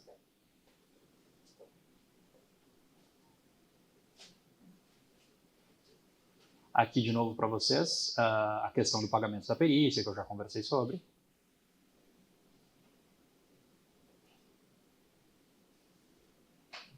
Tá. O que nós estávamos falando? Lembrei agora, perdão. Nós estávamos falando se o laudo for bom, tá tudo bem, não tá, comemoro, não comemoro. Tem duas coisas que vocês vão ter que cuidar, eu acho que é o Dr. Nelson, né? Foi muito preciso na colocação dele. Se o meu processo for um auxílio por incapacidade temporária, ou auxílio de doenças, você prefere, aqui esse laudo é bom ou é ruim? Se eu olhar só para ele, reconheceu a incapacidade. Ok. Mas vejam que o meu pedido está de 14 de outubro de 2022. Esse laudo está de 18 de 10 de 2023. Eu não sei se ele tem qualidade segurada. Eu não sei se a carência dele está válida nesse período. E eu sei que ele vai perder todos os atrasados aqui. Então, nem sempre, se o laudo tiver incapacidade, por si só é bom. E outra coisa, não só a data de início lá em cima também, tá? Se eu estiver falando do benefício assistencial, eu sempre tenho que ter na cabeça o impedimento de longo prazo. Eu sempre tenho que ter na cabeça que ele precisa trazer repercussão por mais de 2 anos, senão também não vai trazer efeito nenhum no processo. Então, vejam, esse laudo, se eu olhar só para essa tela aqui, está maravilhoso. No momento em que eu analisar junto com o requerimento administrativo, ele já não está tão bom assim.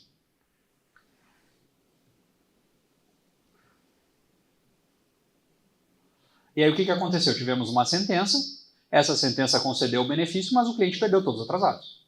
Todas as parcelas vencidas foram para o saco, por quê? Porque ele está baseando-se que, vejam que o juiz até deixa claro aqui, tá? Ó, O teu pedido administrativo é uma coisa, a incapacidade surgiu muito tempo depois. O que é o processo judicial? Um processo judicial é nós demonstrarmos um inconformismo com uma decisão do INSS. Se o perito está dizendo que a incapacidade surgiu depois, quer dizer que aquela decisão do INSS está certa? Ele realmente não tinha incapacidade lá.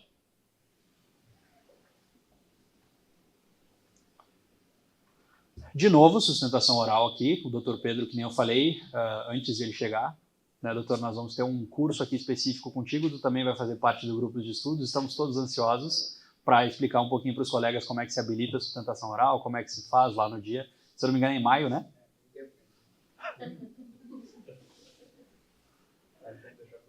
E aí aqui a gente conseguiu no recurso, tá? Fazer quesitos complementares e que o juiz ele diz isso muito claro, foram feitos quesitos complementares, não foram respondidos, vamos mandar o perito responder agora. E aí vejam, o autor recebeu o benefício antes, porque aquele indeferimento que eu mostrei para vocês era no pedido de prorrogação, então ele estava recebendo benefício por alguma coisa. Ele recebeu em função do mesmo problema? Sim. Show. Tem algum documento médico que fale em melhoria? Tem alguma coisa que mostra que ele recuperou a capacidade? Não. O exame tal mostra isso. Quando a gente faz quesitos complementares para voltar à data, é data, pessoal. Tem que trabalhar com data. Em tal data dizia isso. E aí, o que isso te indica? E aí, esse perito aqui, ele diz o seguinte, ó, sim, com base em avaliação minuciosa dos documentos apresentados, retifico a DII, passando a valer 31/8/2022. Show, benefício foi cessado em outubro. Reformada a decisão, ganhamos todos os atrasados do cliente também aqui, tá? Bom, terminando um pouquinho agora, já estou indo para o final, já está longo. Deixamos de falar de auxílio por incapacidade, vamos falar de auxílio acidente. O que é auxílio acidente? Auxílio acidente, pessoal, é o benefício que quando a pessoa fica com sequela, fica com uma limitação, perde parte da capacidade laboral, tá? Em função de um acidente que ela sofreu. Tá? Ele é complementar à renda, ou seja, a pessoa pode trabalhar e receber o benefício. Existe, pessoal, o anexo 3º do decreto 3.048. Ele traz ali rol com exemplos, tá? Lista de situações que ensejam direito ao benefício. Esse rol a gente tem que saber trabalhar com ele, tá? Há um tempo atrás, eu dizia assim, ó, esse rol é inútil. Se você tem ele impresso num Vademecum, alguma coisa, arranca essa página e toca fora. Por quê? Não é de hoje que os juízes já definiram isso. Por favor, doutor. Gravem esse exemplo aqui só, tá? Esse é um exemplo que dá direito ao auxílio acidente, que é um encurtamento do membro inferior, tá? A própria AGU, pessoal, ou seja, quem defende o INSS nos processos judiciais, ela já tem um parecer que diz o seguinte, ó, aquele rol do decreto 3.048 ele não existe. Ele é exemplificativo.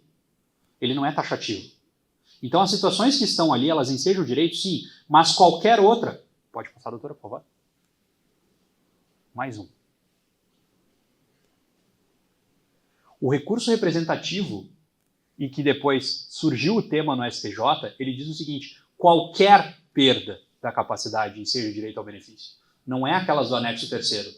Se houver diminuição da capacidade, tem direito ao benefício. Para que serve aquele anexo do decreto, então? O que vocês acham? Como é que vocês usariam ele no processo de vocês? Por muito tempo eu fazia o seguinte raciocínio, não serve para nada. Mas ele serve. E a ideia hoje era trazer isso aqui um pouquinho diferente para vocês. Vocês podem usar ele para cercar o processo. Porque se o processo, se a situação, realmente você tem um cliente que nem aquele anexo do decreto, que tem um encurtamento de 4 centímetros na perna, você questiona isso com o perito. Olha só, existe o encurtamento, porque lá no INSS eles reconhecem. Porque se lá eles reconhecem, eles vão ter que reconhecer na justiça também. E entendam, o anexo, ele é exemplificativo, tá? Então assim, ele tem exemplos ali, ele não é taxativo, não é só aquela lista. Mas se está ali, eu vou reforçar isso no meu processo, porque a chance de eu ganhar o processo é muito maior. Se não está ali, bom, qualquer outra coisa que eu conseguir trazer repercussão para o trabalho da pessoa, eu vou ter direito ao benefício. Vocês precisam provar que teve uma mudança, que teve uma diminuição na atividade profissional dela, ainda que mínima, é o suficiente para ganhar o processo. Outra dica importante, tá? O decreto 3.048 deixa claro que para o caso de auxílio acidente, o que importa é a atividade que ele exercia na época. Cuidem isso, porque o perito não cuida isso no laudo, tá? Ele faz assim, ok, era pedreiro, sofreu um acidente, ficou com limitação lá no joelho, hoje é advogado. E aí? Hoje ele não teria implicação, hoje ele não receberia auxílio acidente. Naquela época, sim. Então faz toda a diferença. São as datas. Sim, eu preciso saber na época do acidente qual era a atividade que ele exercia. Trago alguns modelos de quesitos aqui, se vocês quiserem dar uma olhada, tá? Que a gente costuma fazer. Se houve perda de movimento, ainda que mínima, se houve perda de força, ainda que mínima, se tem atividades no trabalho dele que ele tem que fazer de forma diferente, que ele tem que rever a forma que ele faz, se ele consegue sustentar a mesma capacidade de peso, se, por exemplo, ele vai conseguir trabalhar na mesma intensidade que trabalhava antes, porque daqui a pouco tudo bem, tu tem uma limitação no joelho, tu consegue ser pedreiro, mas antes tu levava 1000 tijolos por dia de um lugar para outro, exemplo bem idiota, tá? Agora não consegue mais levar 1000, tu leva 500. Bom, tua capacidade para o trabalho também diminui, porque a frequência que tu consegue fazer, a intensidade também diminui bastante. Para finalizar, pessoal, eu trago um pouquinho de BPC também. Primeira coisa, eu quero bater na tecla de que a perícia ela é biopsicossocial.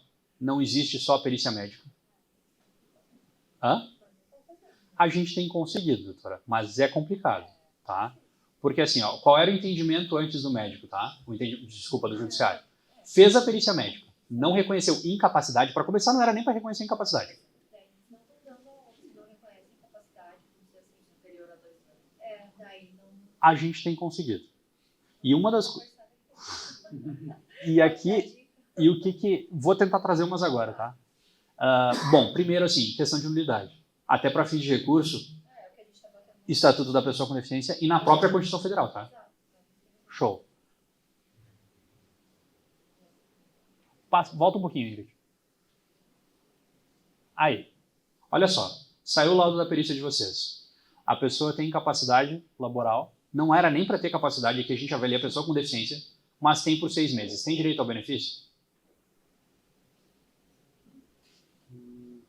A priori não, né?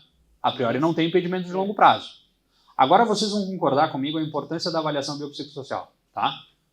Aqui todo mundo concorda que ele não teria direito, certo? Vamos lá, passa mais um, doutora, por favor. E agora, imagine que ela tem esse problema na perna e ela não tem nenhuma rede de apoio, ela mora sozinha. Toda vez que ela tiver que ir no banheiro, toda vez que ela tiver que ir no mercado, toda vez que ela tiver que fazer qualquer coisa, ela vai se escorar nessa perna. E ela vai correr risco. Além de correr risco, a recuperação já não vai ser a mesma, concordam comigo? Sim. Se tu tem que ficar 6 meses com a perna para cima, e tu não pode ficar 6 meses com a perna para cima e tem que forçá-lo o tempo todo, tua recuperação não vai ser a mesma coisa.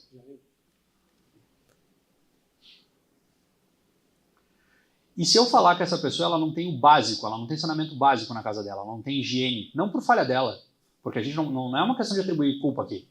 Nós temos clientes, e os senhores também, tenho certeza, que a gente tem cliente que tem chuva entrando na casa da pessoa, que o vidro é tapado com pano ou com plástico. Ela não vai estar mais exposta a infecções, a problemas, porque essa perna está aberta. Isso já não vai dificultar o prazo, ela não tem o risco de trazer, daqui a pouco, até uma osteosarcose ou outra doença que atrapalha essa recuperação do osso e que essa recuperação talvez nunca ocorra. E se eu falar para vocês que essa pessoa não tem alimento? Ela fazia, sei lá, catava lixo na rua, agora ela não pode caminhar. E aí? Como é que ela vai se recuperar? Ela vai sobreviver 6 meses com a perna para cima?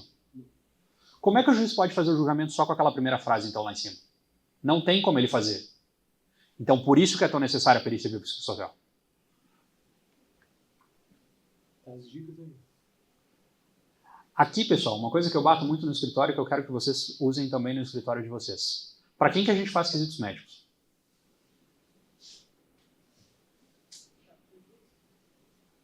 Para perícia médica? Por favor, doutor. Agora pode parar um pouquinho. Isso é o normal que o nosso cérebro pensa, né? Quesitos médicos eu faço para perícia médica, quesitos sociais eu faço para perícia social. Esqueçam isso.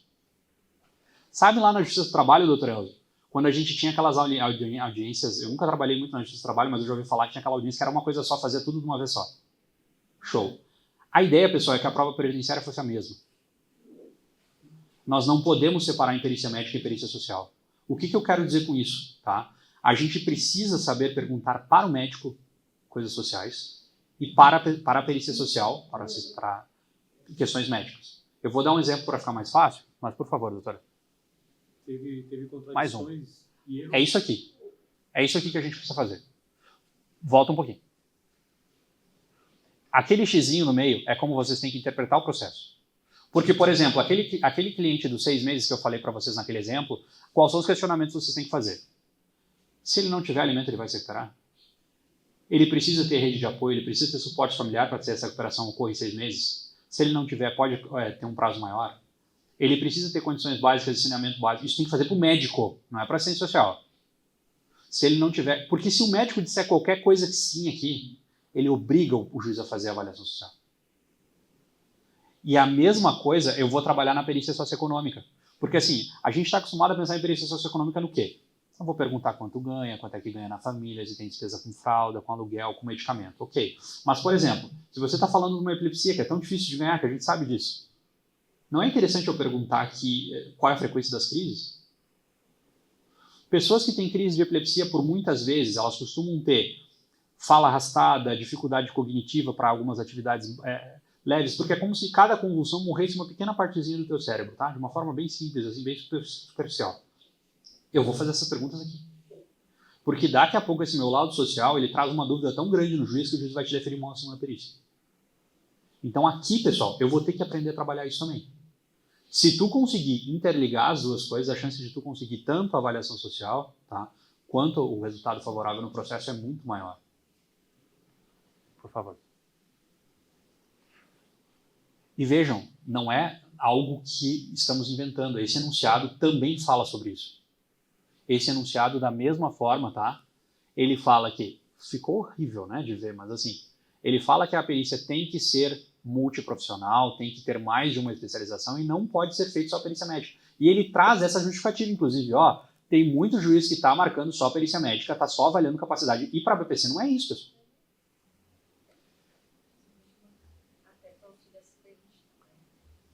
Até para auxílio acidente, de certa forma. Vamos lá, pode passar. Mesma coisa aqui, tá? Qual é a avaliação que deve ser feita? Aqui eu vou falar por cima um pouquinho do IFBR, tá? Mas aqui eu estou trazendo esses enunciados porque são mais de um. Pode passar mais um também, por favor. Volta um só, Ingrid, por favor. Olha só. Nos processos que têm por objetivo a concessão de benefício de prestação continuada, tá? Deve ser analisada o critério biopsicossocial. O enunciado é esse. E ele dá uma chicotada, digamos assim, nos juízes aqui, ó, que falam que não pode fazer mais perícia médica por incapacidade. Só que isso, inclusive, foi objeto, né, Leonardo? O Leonardo estava comigo na reunião com os magistrados, a gente tratou sobre isso com os magistrados também. Tem diminuído esses problemas. A tendência é que diminua isso, que comece a se entender que não tem mais que se avaliar capacidade ou incapacidade. Aqui tem que se avaliar a condição de pessoa com deficiência, pessoal. E essa avaliação de pessoa com deficiência é totalmente diferente. O INSS já tem uma portaria, já tem uma definição sobre isso lá de 2015. Tem 10 anos falando que é biopsicossocial. O Estatuto da Pessoa com Deficiência tem 10 anos. Nós somos signatários da Convenção de Nova York no Brasil, que fala justamente sobre essa importância da análise da condição de pessoa com deficiência de ser condição de pessoa com deficiência, não incapacidade. Vejam, é tão absurdo falar em incapacidade nesse tópico, porque nós temos uma aposentadoria da pessoa com deficiência. Se temos uma aposentadoria da pessoa com deficiência, significa que ela contribui. Se ela contribui, ela trabalha. Então, eu não posso considerar que toda pessoa com deficiência é incapaz. Não é. E o que é esse IFBR, pessoal? Esse é o problema. É o que eu falo, que a gente caminha um pouquinho, e acho que o senhor deu o exemplo da escada ali também, a gente está sempre nessa escada, tá? Porque assim, a gente sabe que a avaliação hoje está uma merda, que não pode ser feito capacidade ou incapacidade, que a gente tem que avaliar a condição de pessoa com deficiência. O governo disse, a melhor forma de avaliar a pessoa com deficiência é o quê? É o índice de funcionalidade brasileiro. Algum perito sabe o que é isso? Nenhum perito tem a mínima ideia do que é isso. Uma das pautas da nossa comissão, antecipo para os senhores, é custear um curso para os peritos para que eles entendam o que é. Porque a gente precisa que eles avaliem diferente, mas eles não sabem avaliar diferente.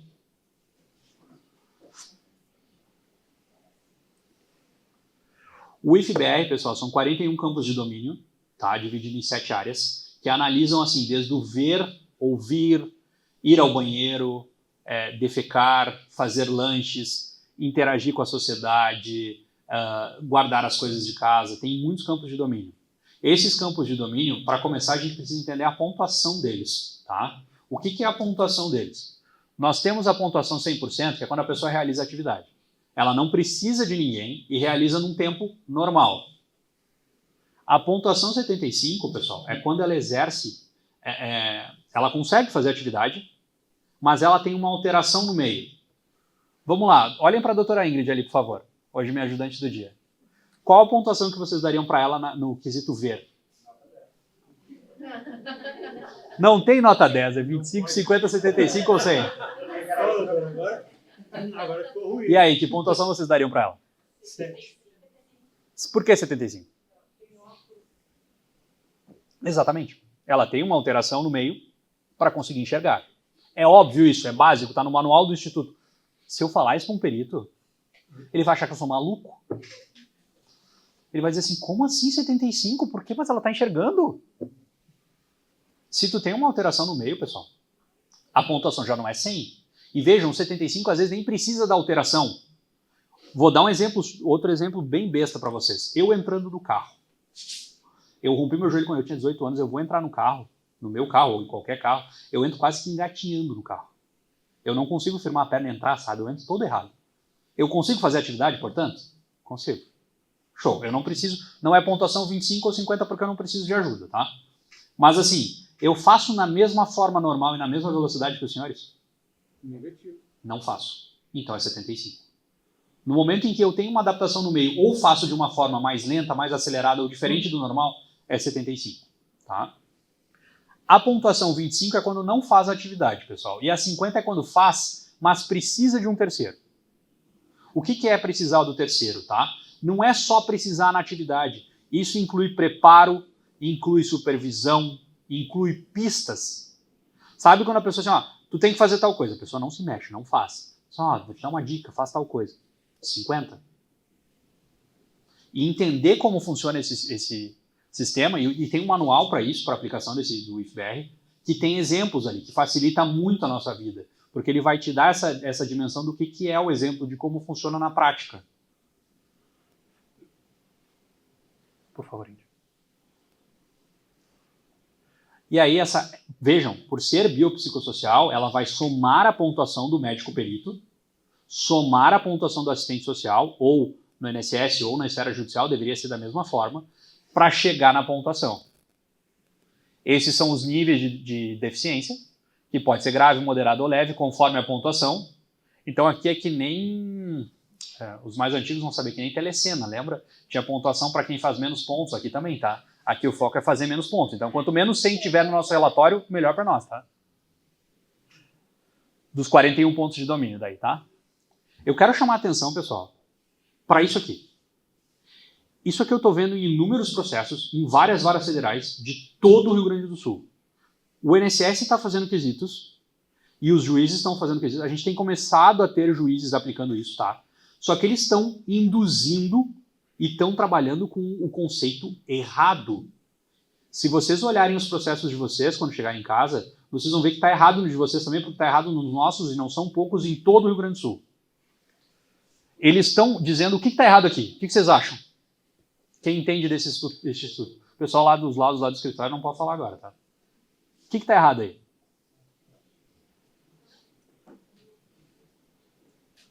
Consegue ver aí, Luciano? Então tá bom na sua auditória. Você começa pelo enunciado. Não, mas tem um erro técnico aqui. Domínio, socialização não é ver e ouvir, cara. Não é, e está acontecendo em todos os processos isso. Os juízes estão quesitando errado, os peritos, o INSS está em todos os processos quesitando errado. Todos os processos de vocês têm nulidade. Todos. O que é domínio, socialização e vida comunitária? Por favor, Ingrid, mais 2 cliques. Isso é o campo 7, isso é o domínio 7, isso é socialização. É o quanto ela interage com as pessoas familiares, as pessoas que não são familiares, se ela respeita, não é uma pessoa que vai chegar aqui no evento da OAB e vai tirar a roupa e sair correndo pelado. É uma pessoa que sabe, e vejam, o que é vida política e cidadania? Não é que o cara votou ou não, é se ele consegue pegar as propostas do candidato e entender elas, além de votar. Vai um pouco além disso, tá? Isso é o campo de domínio 7, são essas questões. Está vindo no processo de vocês todos eles errado. Se vocês abrirem o processo de vocês lá hoje, amanhã, no carnaval e olharem, vocês vão ver que está vindo todo errado. Em todos eles. Por favor, doutor. O último exemplo que eu trago para vocês é um processo bem legal. Esse cliente tem doença de Crohn. É uma doença diferente. Não sei se vocês conhecem a doença, a pessoa tem que ir muitas vezes por dia ao banheiro, ela tem sangramento o tempo todo, tá? E tivemos um laudo sem incapacidade. Por favor, doutor. Esse processo, quando saiu esse laudo, eu não posso falar isso, né? Mas vamos lá, eu fiquei puto, mas assim, irritado. Eu me envolvo demais nos processos, eu fico muito estressado nos processos. Isso vai acabar me matando um dia, tá? E aí eu peguei e liguei para a juíza e pedi para falar com ela no telefone, ela me atendeu. E aí fui falar com ela e disse, doutor, olha só, eu quero que a senhora designe uma audiência porque eu quero provar quantas vezes o meu cliente vai fazer cocô todo dia. Ela riu ou não? Tu viu que ela fez uma reação diferente assim, mas ela assim, tá, doutor, eu vou definir sua audiência. Deu, beleza, obrigado, é uma situação atípica, eu quero provar isso. E fizemos a audiência, tá? Tá aqui o despacho deferindo a audiência de instrução. Fizemos a audiência e eu provei como é que era a vida desse senhor, tá? Porque assim, além de 10 vezes por dia, imaginem, as mulheres passam por isso, para nós homens é mais difícil de imaginar. Imagina tu ter um sangramento constante, o tempo todo. Todos os dias da tua vida. Imagina tu não poder comer, tu tem dificuldade para comer. Imaginem que assim, ele tinha o tratamento, tá? Não tem cura. O tratamento é tomar uma injeção, ele tem que se dirigir a outra cidade para tomar essa injeção. E quando ele toma essa injeção, ele fica no outro dia acabado. Imagine alguém chegar para você e dizer isso, ó, você tem essa doença hoje. Imagina o abalo que isso dá na tua vida. Ele perdeu 30, 40 quilos, tá? E precisou fazer acompanhamento psiquiátrico também, tá? Então, assim, a gente está falando de uma pessoa que tem 5 dias da semana, que nem todos nós, nos quais 3 estão comprometidos pelo menos com o tratamento. E nos outros 2 ele não está bem, tá? Nos outros 2 ele está menos mal do que nesses 3 dias. Como que ele vai desempenhar uma atividade que vai prover o sustento dele? Como que ele vai se inserir no mercado de trabalho? De que forma? Não tem como. Qual empresa que vai contratar? Claro, Fernanda, vem trabalhar com a gente. Você trabalha segunda e sexta. Nos outros dias você está liberado se você estiver bem na segunda e sexta. E aí a gente tem o julgamento da doutora, que foi brilhante, tá? No sentido de entender a questão da audiência, entender o que aconteceu, falar das dificuldades dele, né? No caso em apreço, realizada a audiência, foi possível verificar que no caso do requerente, a enfermidade tem importante e constante sintomatologia, manifestada por dores abdominais, cólicas e frequência incontrolada, exacerbada no banheiro. No ponto, destaca que a tese de debilitação e a mudança na saúde do paciente, quando visto o estado dele atual, em seu depoimento e no documento oficial. Vejam a sensibilidade que a juíza teve, primeiro em deferir o nosso pedido e segundo em ter esse cuidado de ouvir a parte, cara. Eu sou muito fã dessa juíza também, só para constar. E aí ele mencionou da dificuldade da família, da alimentação, e conseguimos ganhar o BPC para ele, tá? Infelizmente isso foi depois cessado no tribunal, e nós entramos com um novo processo, e aí agora conseguimos, até estava comemorando com as doutoras ontem, a gente conseguiu de novo o BPC para ele. A aposentadoria dele Ele não tem carência, né? não tem também? Ele não tem contribuições. Encerro minha apresentação aqui, pessoal. A ideia que eu trago para vocês é um pouquinho de a gente quebrar aqueles conceitos, tentei fazer isso com os exemplos. Trago ali do lado o tamanho de fotos, arquivos que a gente pode juntar no processo, porque eu quero que vocês pensem diferente. A gente precisa ir atrás do direito do nosso cliente e às vezes isso envolve pensar um pouquinho fora da caixa, pensar um pouquinho no que ele precisa, pensar ir um pouquinho além do normal. Não adianta, não é só um atestado médico, não é só um exame, às vezes a gente tem que ir um pouquinho a mais para buscar o direito do nosso cliente. Gostaria de pedir para vocês, por favor, uma salva de palmas para a doutora Ingrid, que me ajudou hoje aqui, ficou de castigo. A doutora Vandressa lá também está com o microfone. Dúvidas, pessoal? Se alguém tiver dúvida, me coloca à disposição também.